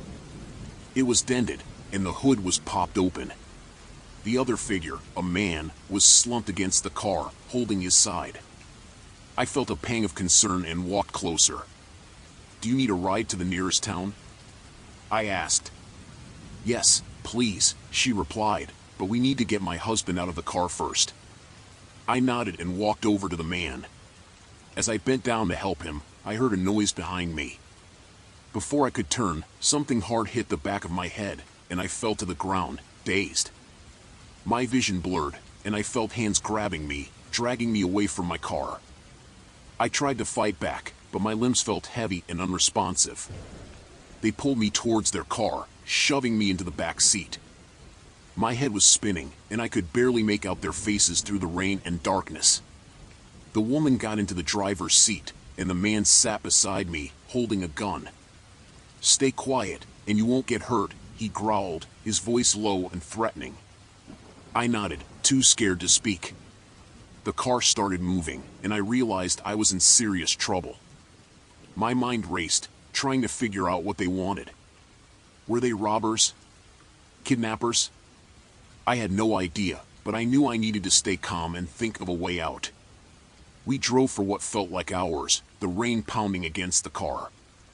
I watched the landscape change from flat desert to rocky hills.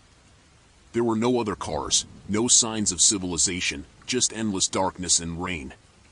I tried to keep track of the turns we took, but my head was still throbbing from the blow. Eventually, the car stopped. They pulled me out, and I saw we were in front of an old, abandoned building. They dragged me inside, the musty smell hitting me instantly. The place was falling apart, with broken windows and graffiti-covered walls. They pushed me into a small room and tied me to a chair. The man stood in front of me, his eyes cold and hard. "We need your car," he said. "You're going to tell us the code for the GPS tracker, and then we'll let you go." I shook my head, confused. "I don't have a GPS tracker," I said. "I swear." He scowled and hit me across the face. "Don't lie to me. We know you have one." I tasted blood in my mouth and realized they had made a mistake. My car didn't have a tracker, but they wouldn't believe me. I had to find a way to convince them or escape before they decided to kill me. "I'm telling the truth," I insisted. "I'm just passing through. My friend lives in Santa Fe. Please, you have to believe me." The woman walked over, her expression softer than the man's. "Maybe he's telling the truth," she said. "We should check the car." The man nodded reluctantly and left the room. The woman stayed behind, watching me closely. I took a deep breath and tried to think. My hands were tied, but my legs were free. If I could just distract her for a moment, I might have a chance to escape. "Look, I don't want any trouble," I said, trying to sound calm. "Just let me go, and I won't say anything to the police." She shook her head. "We can't take that risk." I heard footsteps outside, and the man returned, looking frustrated. "The car doesn't have a tracker," he said. "He's telling the truth." I felt a small surge of hope. Maybe they would let me go now.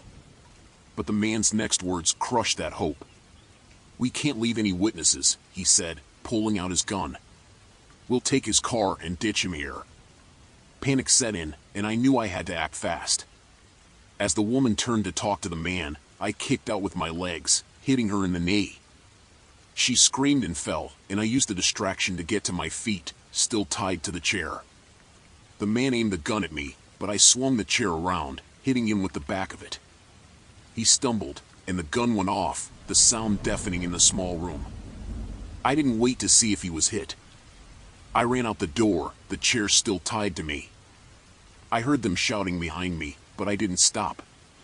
I ran through the building, looking for an exit.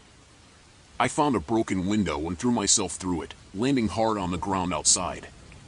The rain was still pouring, making it hard to see, but I didn't care. I just needed to get away. I struggled to my feet and ran towards the road, the chair slowing me down. I could hear them behind me, getting closer. My lungs burned, and my legs felt like lead, but I kept going. I saw headlights in the distance and waved frantically, hoping it was a passing car. The vehicle slowed down and stopped. I ran to it, banging on the window. "Help me, please," I shouted. "They're trying to kill me." The driver, an older man, looked shocked but opened the door. "Get in," he said. I climbed in, and he sped off just as my pursuers reached the road. I watched them disappear in the rearview mirror, feeling a wave of relief wash over me. The driver took me to the nearest police station, where I told them everything. They found my car at the abandoned building, but the couple was gone. The police assured me they would keep looking, but I knew it would be a long time before I felt safe again. Last summer, I went to a music festival in California with a group of friends. It was supposed to be an amazing weekend, 3 days of music, camping, and fun. The first day was perfect. We set up our tents, danced to our favorite bands, and made a lot of memories. The crowd was huge, and it was easy to get lost in it, but we all stuck together. On the second day, things took a turn. In the afternoon, we were all at the main stage. The sun was blazing, and the music was loud. I remember we were dancing when I suddenly lost sight of my friends. It was packed, and I got pushed by the crowd. One moment they were there, the next they were gone. I tried to find them, but it was hopeless. I walked around for what felt like hours. I kept checking my phone, but there was no signal. I was getting more anxious by the minute. The sun started to set, and the crowd was getting rowdier. I felt alone and vulnerable. That's when a man approached me. He looked to be in his early 30s, with a friendly smile and a calm voice. He asked if I was okay. I told him I lost my friends and couldn't find them. He offered to help me look for them.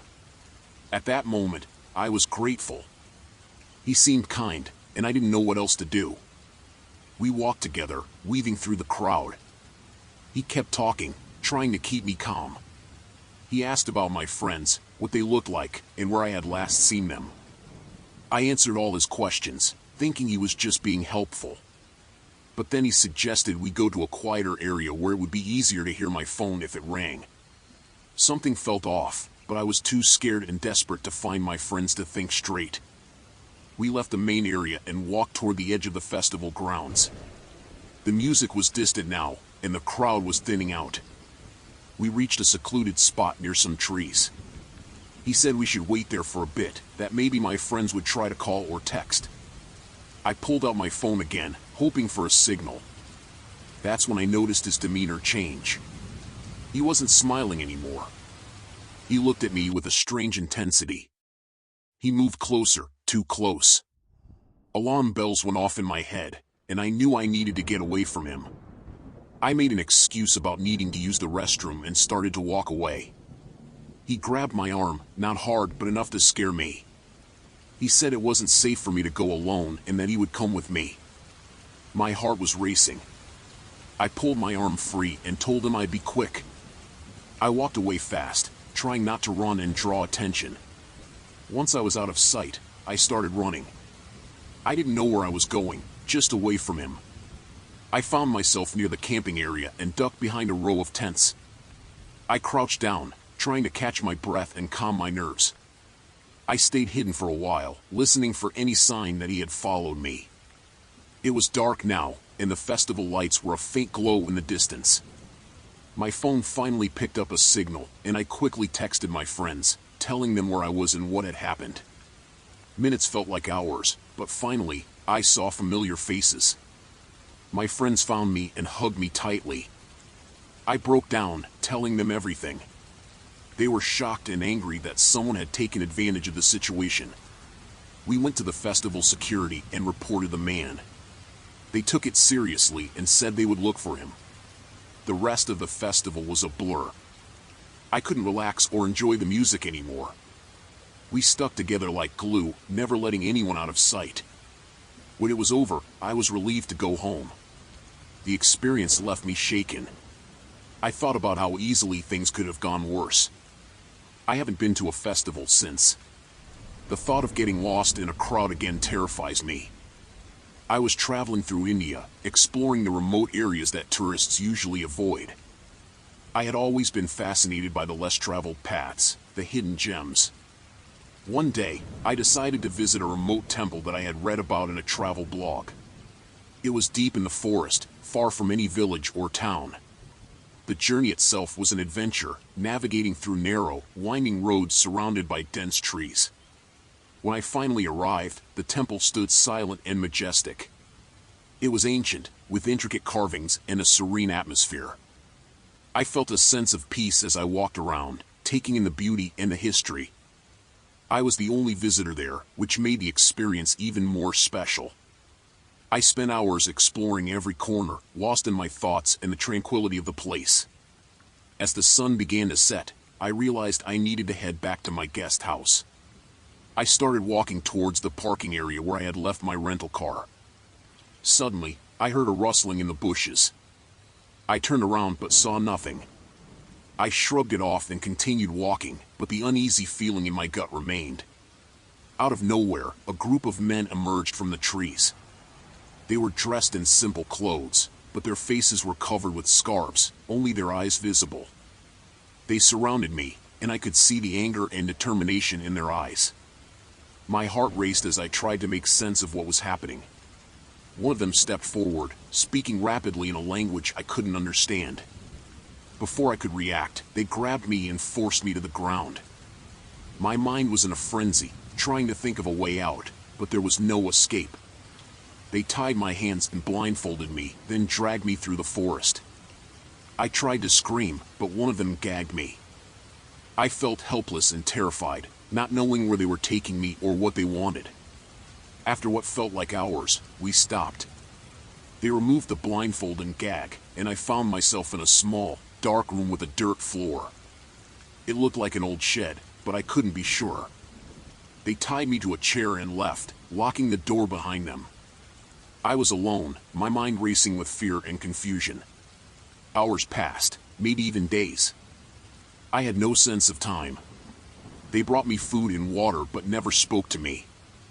I tried to talk to them, to understand why they had taken me, but they ignored me.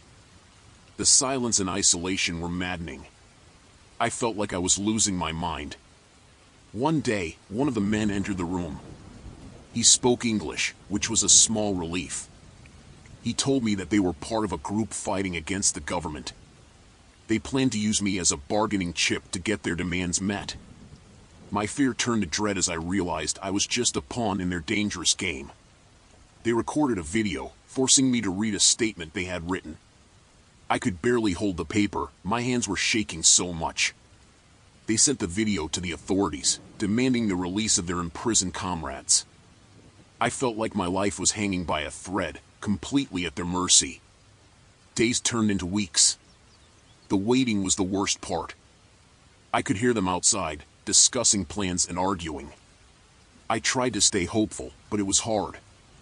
Every time the door opened, I feared it was my end. My thoughts were a constant swirl of fear and desperation. One night, I heard a commotion outside. Shouts and gunfire echoed through the forest. My heart pounded as I realized something was happening. The door burst open, and a group of soldiers stormed in. They were Indian Army, and I felt a wave of relief wash over me. They untied me and helped me outside.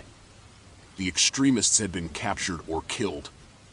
I was safe, but the ordeal had left me shaken to my core. The soldiers took me to a nearby village, where I received medical attention and contacted my family. The relief I felt was overwhelming, but the trauma lingered.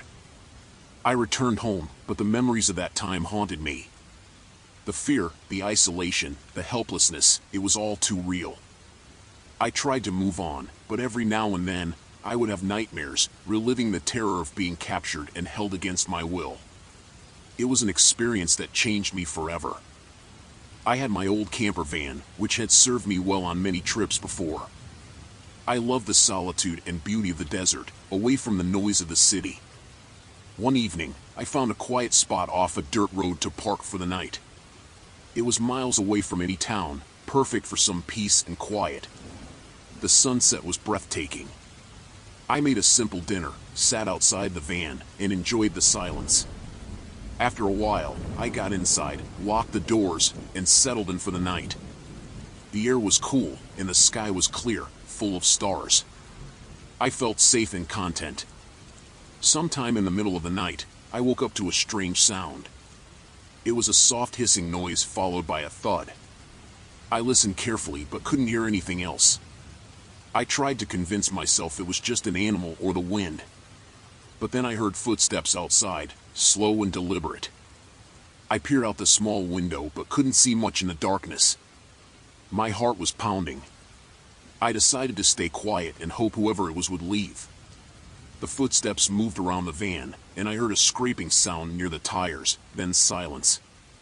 I waited for what felt like hours, but it was probably only a few minutes. Slowly, I got up and looked out the window again. This time, I saw a figure standing a few yards away, just watching the van. The moonlight cast a shadow, but I couldn't make out any details. I felt a chill run down my spine. I knew I had to stay calm and think clearly. I grabbed my phone and tried to call for help, but there was no signal. I felt trapped and helpless. The figure didn't move. I wondered if it was just my imagination, but deep down, I knew it wasn't. I decided to turn on the headlights to get a better look. My hand shook as I reached for the switch. When the lights came on, the figure was gone. I breathed a sigh of relief, but it was short-lived. I heard the sound of something metallic hitting the ground near the back of the van. I turned off the lights and listened again. There were more footsteps, moving away this time. I needed to see what was happening. I took a flashlight and cautiously opened the side door. The air was still, and the desert was eerily quiet. I shone the light around the van and saw the damage. All 4 tires were slashed. I was stranded.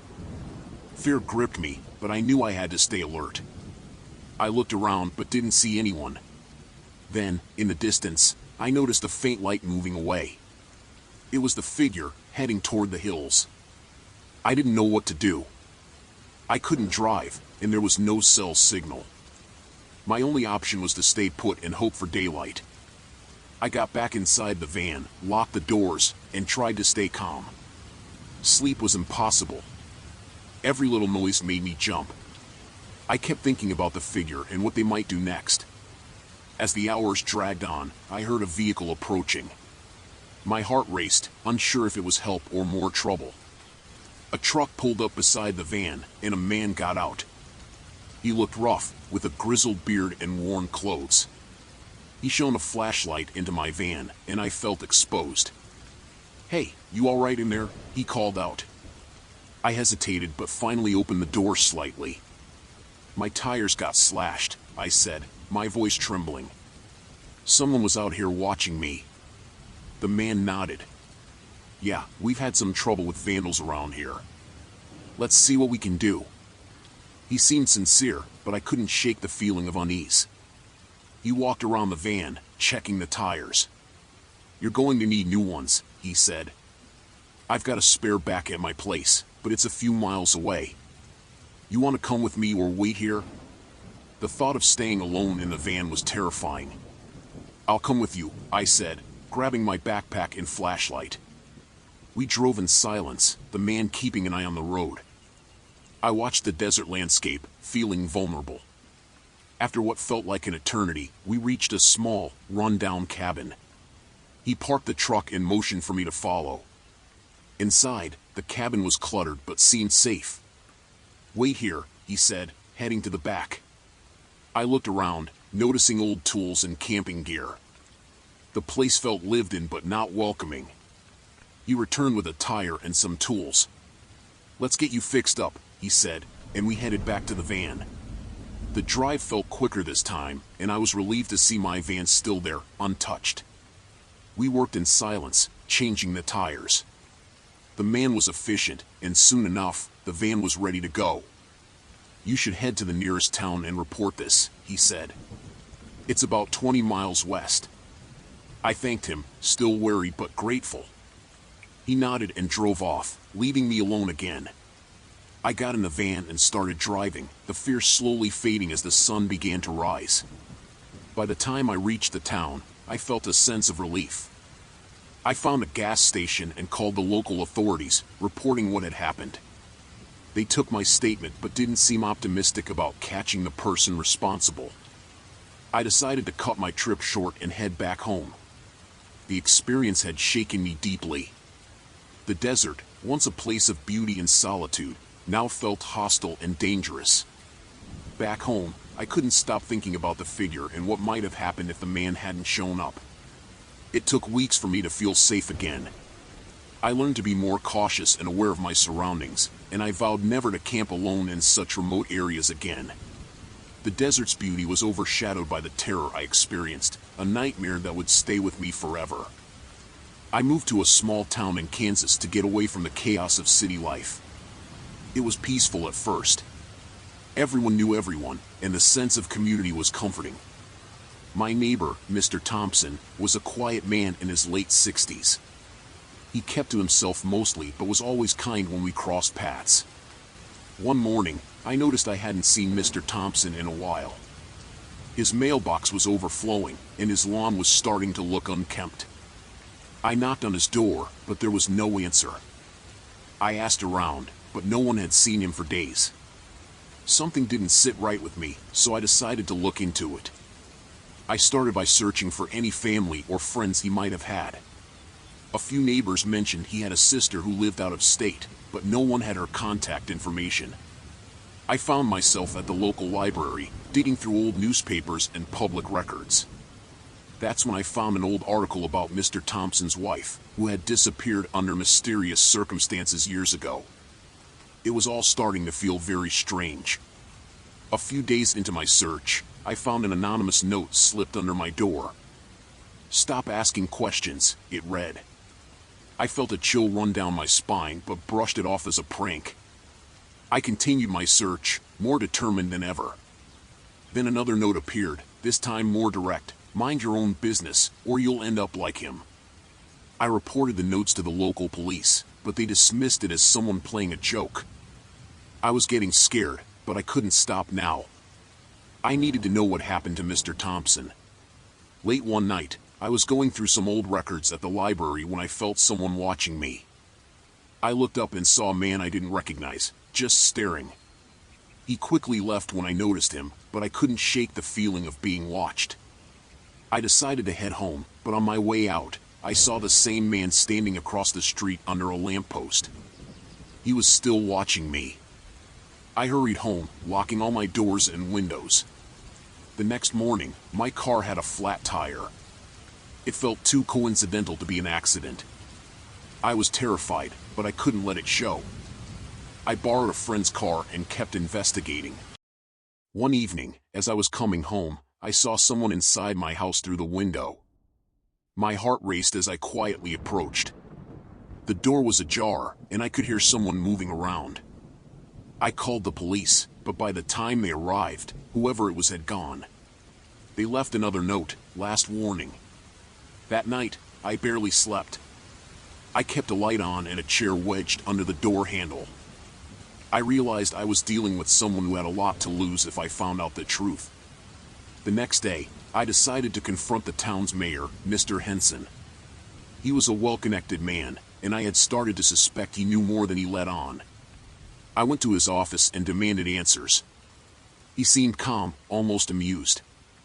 "You should have left well enough alone," he said, leaning back in his chair. He didn't confirm or deny anything, but made it clear I was in over my head. That night, as I was getting ready for bed, I heard a knock on the door. It was Mr. Henson. "We need to talk," he said. I refused to let him in, but he forced his way inside. "You don't understand what you're getting into," he said, his tone darkening. "This town has secrets, and Mr. Thompson found out the hard way." Before I could respond, he lunged at me. We struggled, and I managed to break free, running out the back door. I ran to a neighbor's house and called the police. They arrived quickly and arrested Mr. Henson. They found evidence in his office that linked him to several disappearances, including Mr. Thompson's. The police eventually found Mr. Thompson alive, held captive in an old shed on Mr. Henson's property. He had been trying to expose Mr. Henson's corrupt dealings and paid the price for it. The town was shocked but grateful the truth had finally come out. Mr. Henson was tried and convicted, and Mr. Thompson moved in with his sister out of state. I stayed in the town, but I was forever changed. The peace I once felt was gone, replaced by a constant sense of unease. But I knew I had done the right thing, and that was enough to keep me going. It was supposed to be a peaceful camping trip, just me and my trusty camper van in the Texas Hill Country. But as the sun set and darkness fell over the landscape, things took a sinister turn.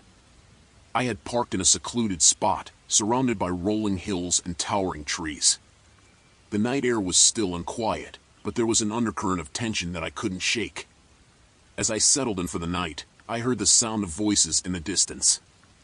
At first, I thought it might be other campers passing by, but as the voices grew louder, I realized something was wrong. Peering out the window of my van, I saw a group of men approaching. They were loud and boisterous, their laughter echoing through the night air. But there was something about their demeanor that set off alarm bells in my mind. I tried to ignore them, to pretend like I hadn't noticed their presence, but they had other ideas. They began to circle my van, shouting insults and banging on the doors. I felt a surge of fear rising in my chest as I realized I was trapped. These men weren't just passing through, they were intent on causing trouble. I tried to reason with them, to explain that I just wanted to be left alone, but they wouldn't listen. They grew increasingly aggressive, their voices turning into shouts and their gestures becoming more threatening. I knew I had to get out of there, but I was paralyzed with fear. I didn't know what these men were capable of, and the thought of confronting them filled me with dread. But just as things seemed like they couldn't get any worse, I heard the sound of approaching footsteps. I held my breath, hoping against hope that it was someone coming to help me. And then, like a guardian angel, a park ranger emerged from the darkness. He was tall and imposing, his presence commanding respect. He quickly assessed the situation and ordered the men to leave. At first, they resisted, but when they saw the ranger's badge glinting in the moonlight, they knew they didn't stand a chance. Reluctantly, they backed away, disappearing into the night as quickly as they had come. I breathed a sigh of relief, feeling a weight lift off my shoulders. The park ranger stayed with me until dawn, making sure I was safe and reassuring me that he would keep an eye on the area.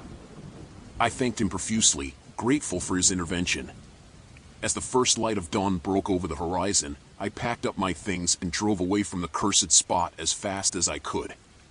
The memory of that terrifying night would stay with me forever, but I knew that I had survived thanks to the timely intervention of the park ranger. Now, as I sit in the safety of my home, I can't help but wonder what would have happened if he hadn't come when he did. I live in a small town in Tennessee where everybody knows everybody else's business. It's the kind of place where secrets don't stay buried for long. My father passed away a few months ago, and it was only after his death that I started uncovering the truth about his past. I always knew my dad was a bit shady, but I never realized the extent of his involvement in organized crime until now. It started with a few whispers around town, rumors about my dad's connections to some unsavory characters. At first, I didn't want to believe it. My dad was my hero, my role model. He worked hard to provide for our family, and I couldn't imagine him being mixed up in anything illegal.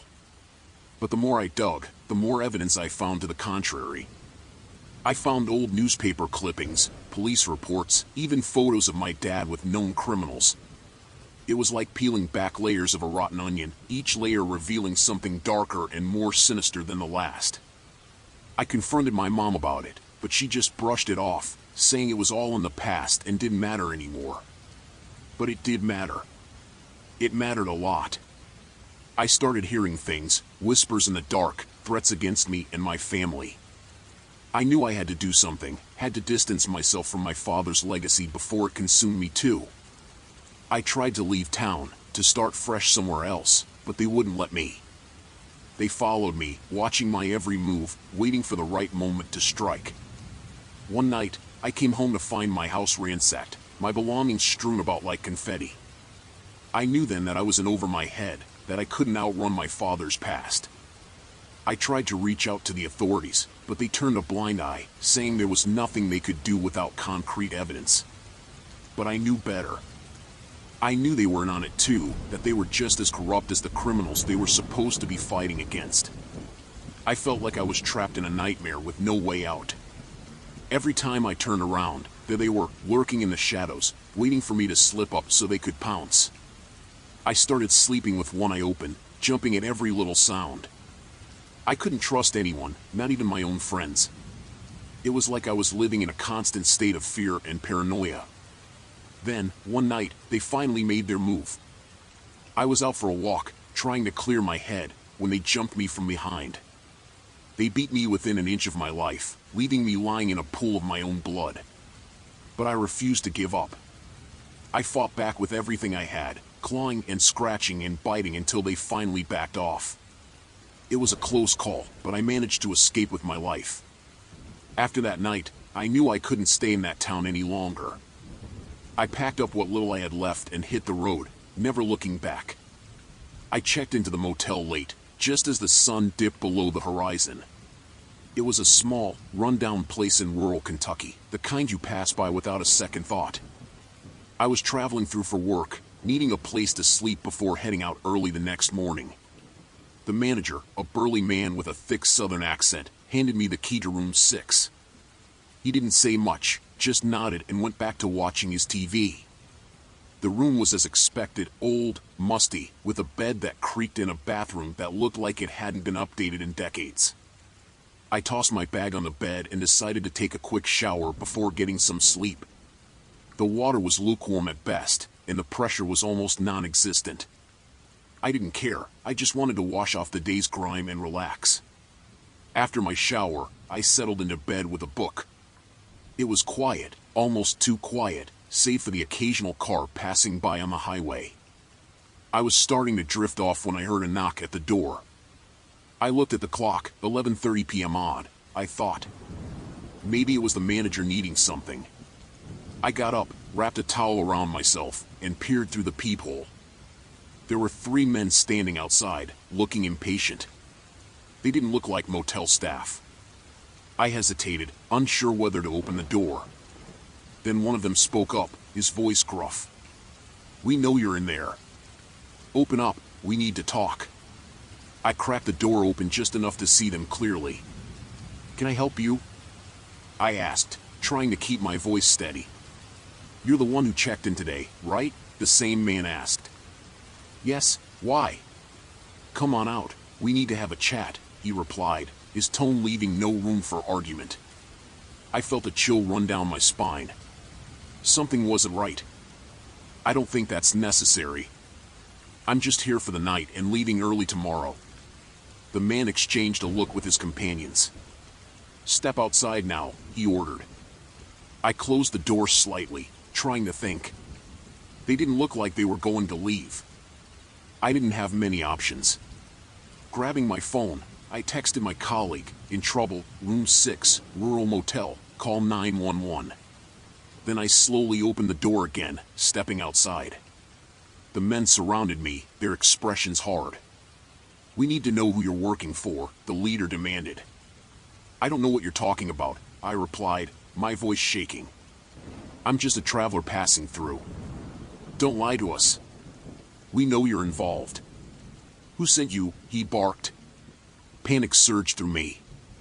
They thought I was someone else, someone involved in whatever illegal activity they were part of. "I swear, you've got the wrong person. I'm not involved in anything. I don't know who you think I am, but I'm not them." The leader grabbed my arm, squeezing hard. "We don't believe you. You're coming with us." I struggled, trying to pull away. "Let go of me," I yelled, but it was no use. They were too strong. They dragged me towards a van parked nearby, my heart pounding. I fought to break free, but they shoved me inside and slammed the door shut. The drive felt like an eternity. My mind raced with thoughts of what they might do to me. I had to find a way out. The van eventually stopped, and they pulled me out, leading me into an old, abandoned barn. Inside, there were more men, all armed. "Who the hell is this?" one of them asked. "She's the one from the motel." "Claims she's not involved," the leader said, pushing me forward.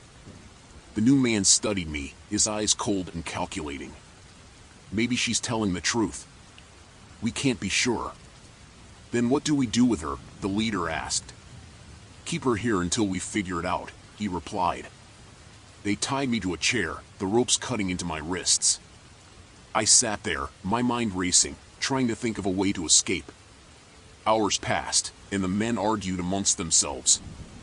I caught snippets of their conversation. They were part of a local criminal ring, and they thought I was a spy or informant.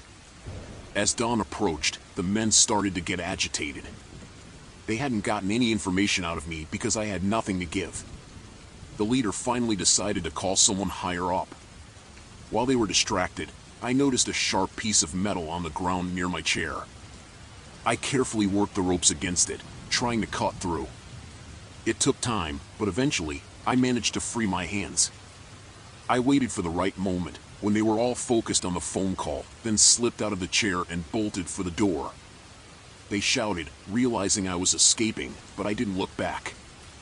I ran into the woods, branches scratching my face and arms as I pushed through. I kept running, fueled by fear and adrenaline. I didn't know where I was going, just that I needed to get as far away as possible.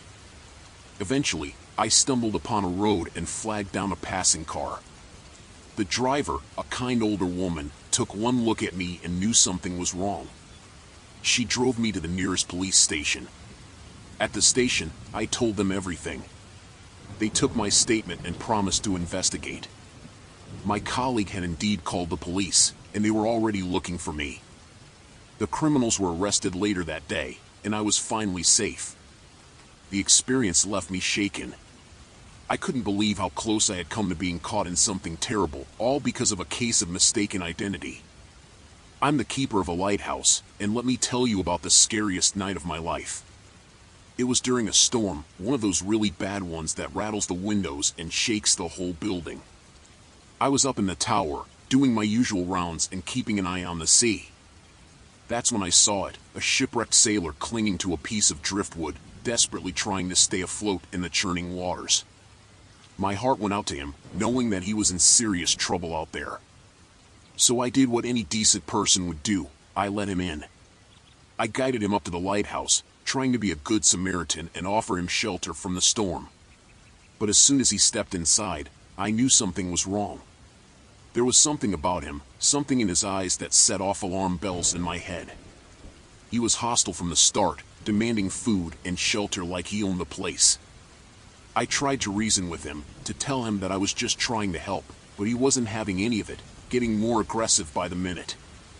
I knew I had to do something to protect myself and the lighthouse from this dangerous man. So I tried to reason with him, to calm him down and get him to see reason, but he wasn't interested in listening, too caught up in his own anger and frustration. That's when he made his move, lunging at me with a knife in his hand. I barely had time to react, dodging out of the way and trying to defend myself as best I could. It was like something out of a nightmare, like I was trapped in some kind of horror movie. I managed to grab hold of a nearby lamp and swing it at him, knocking him off balance and giving me enough time to make a run for it.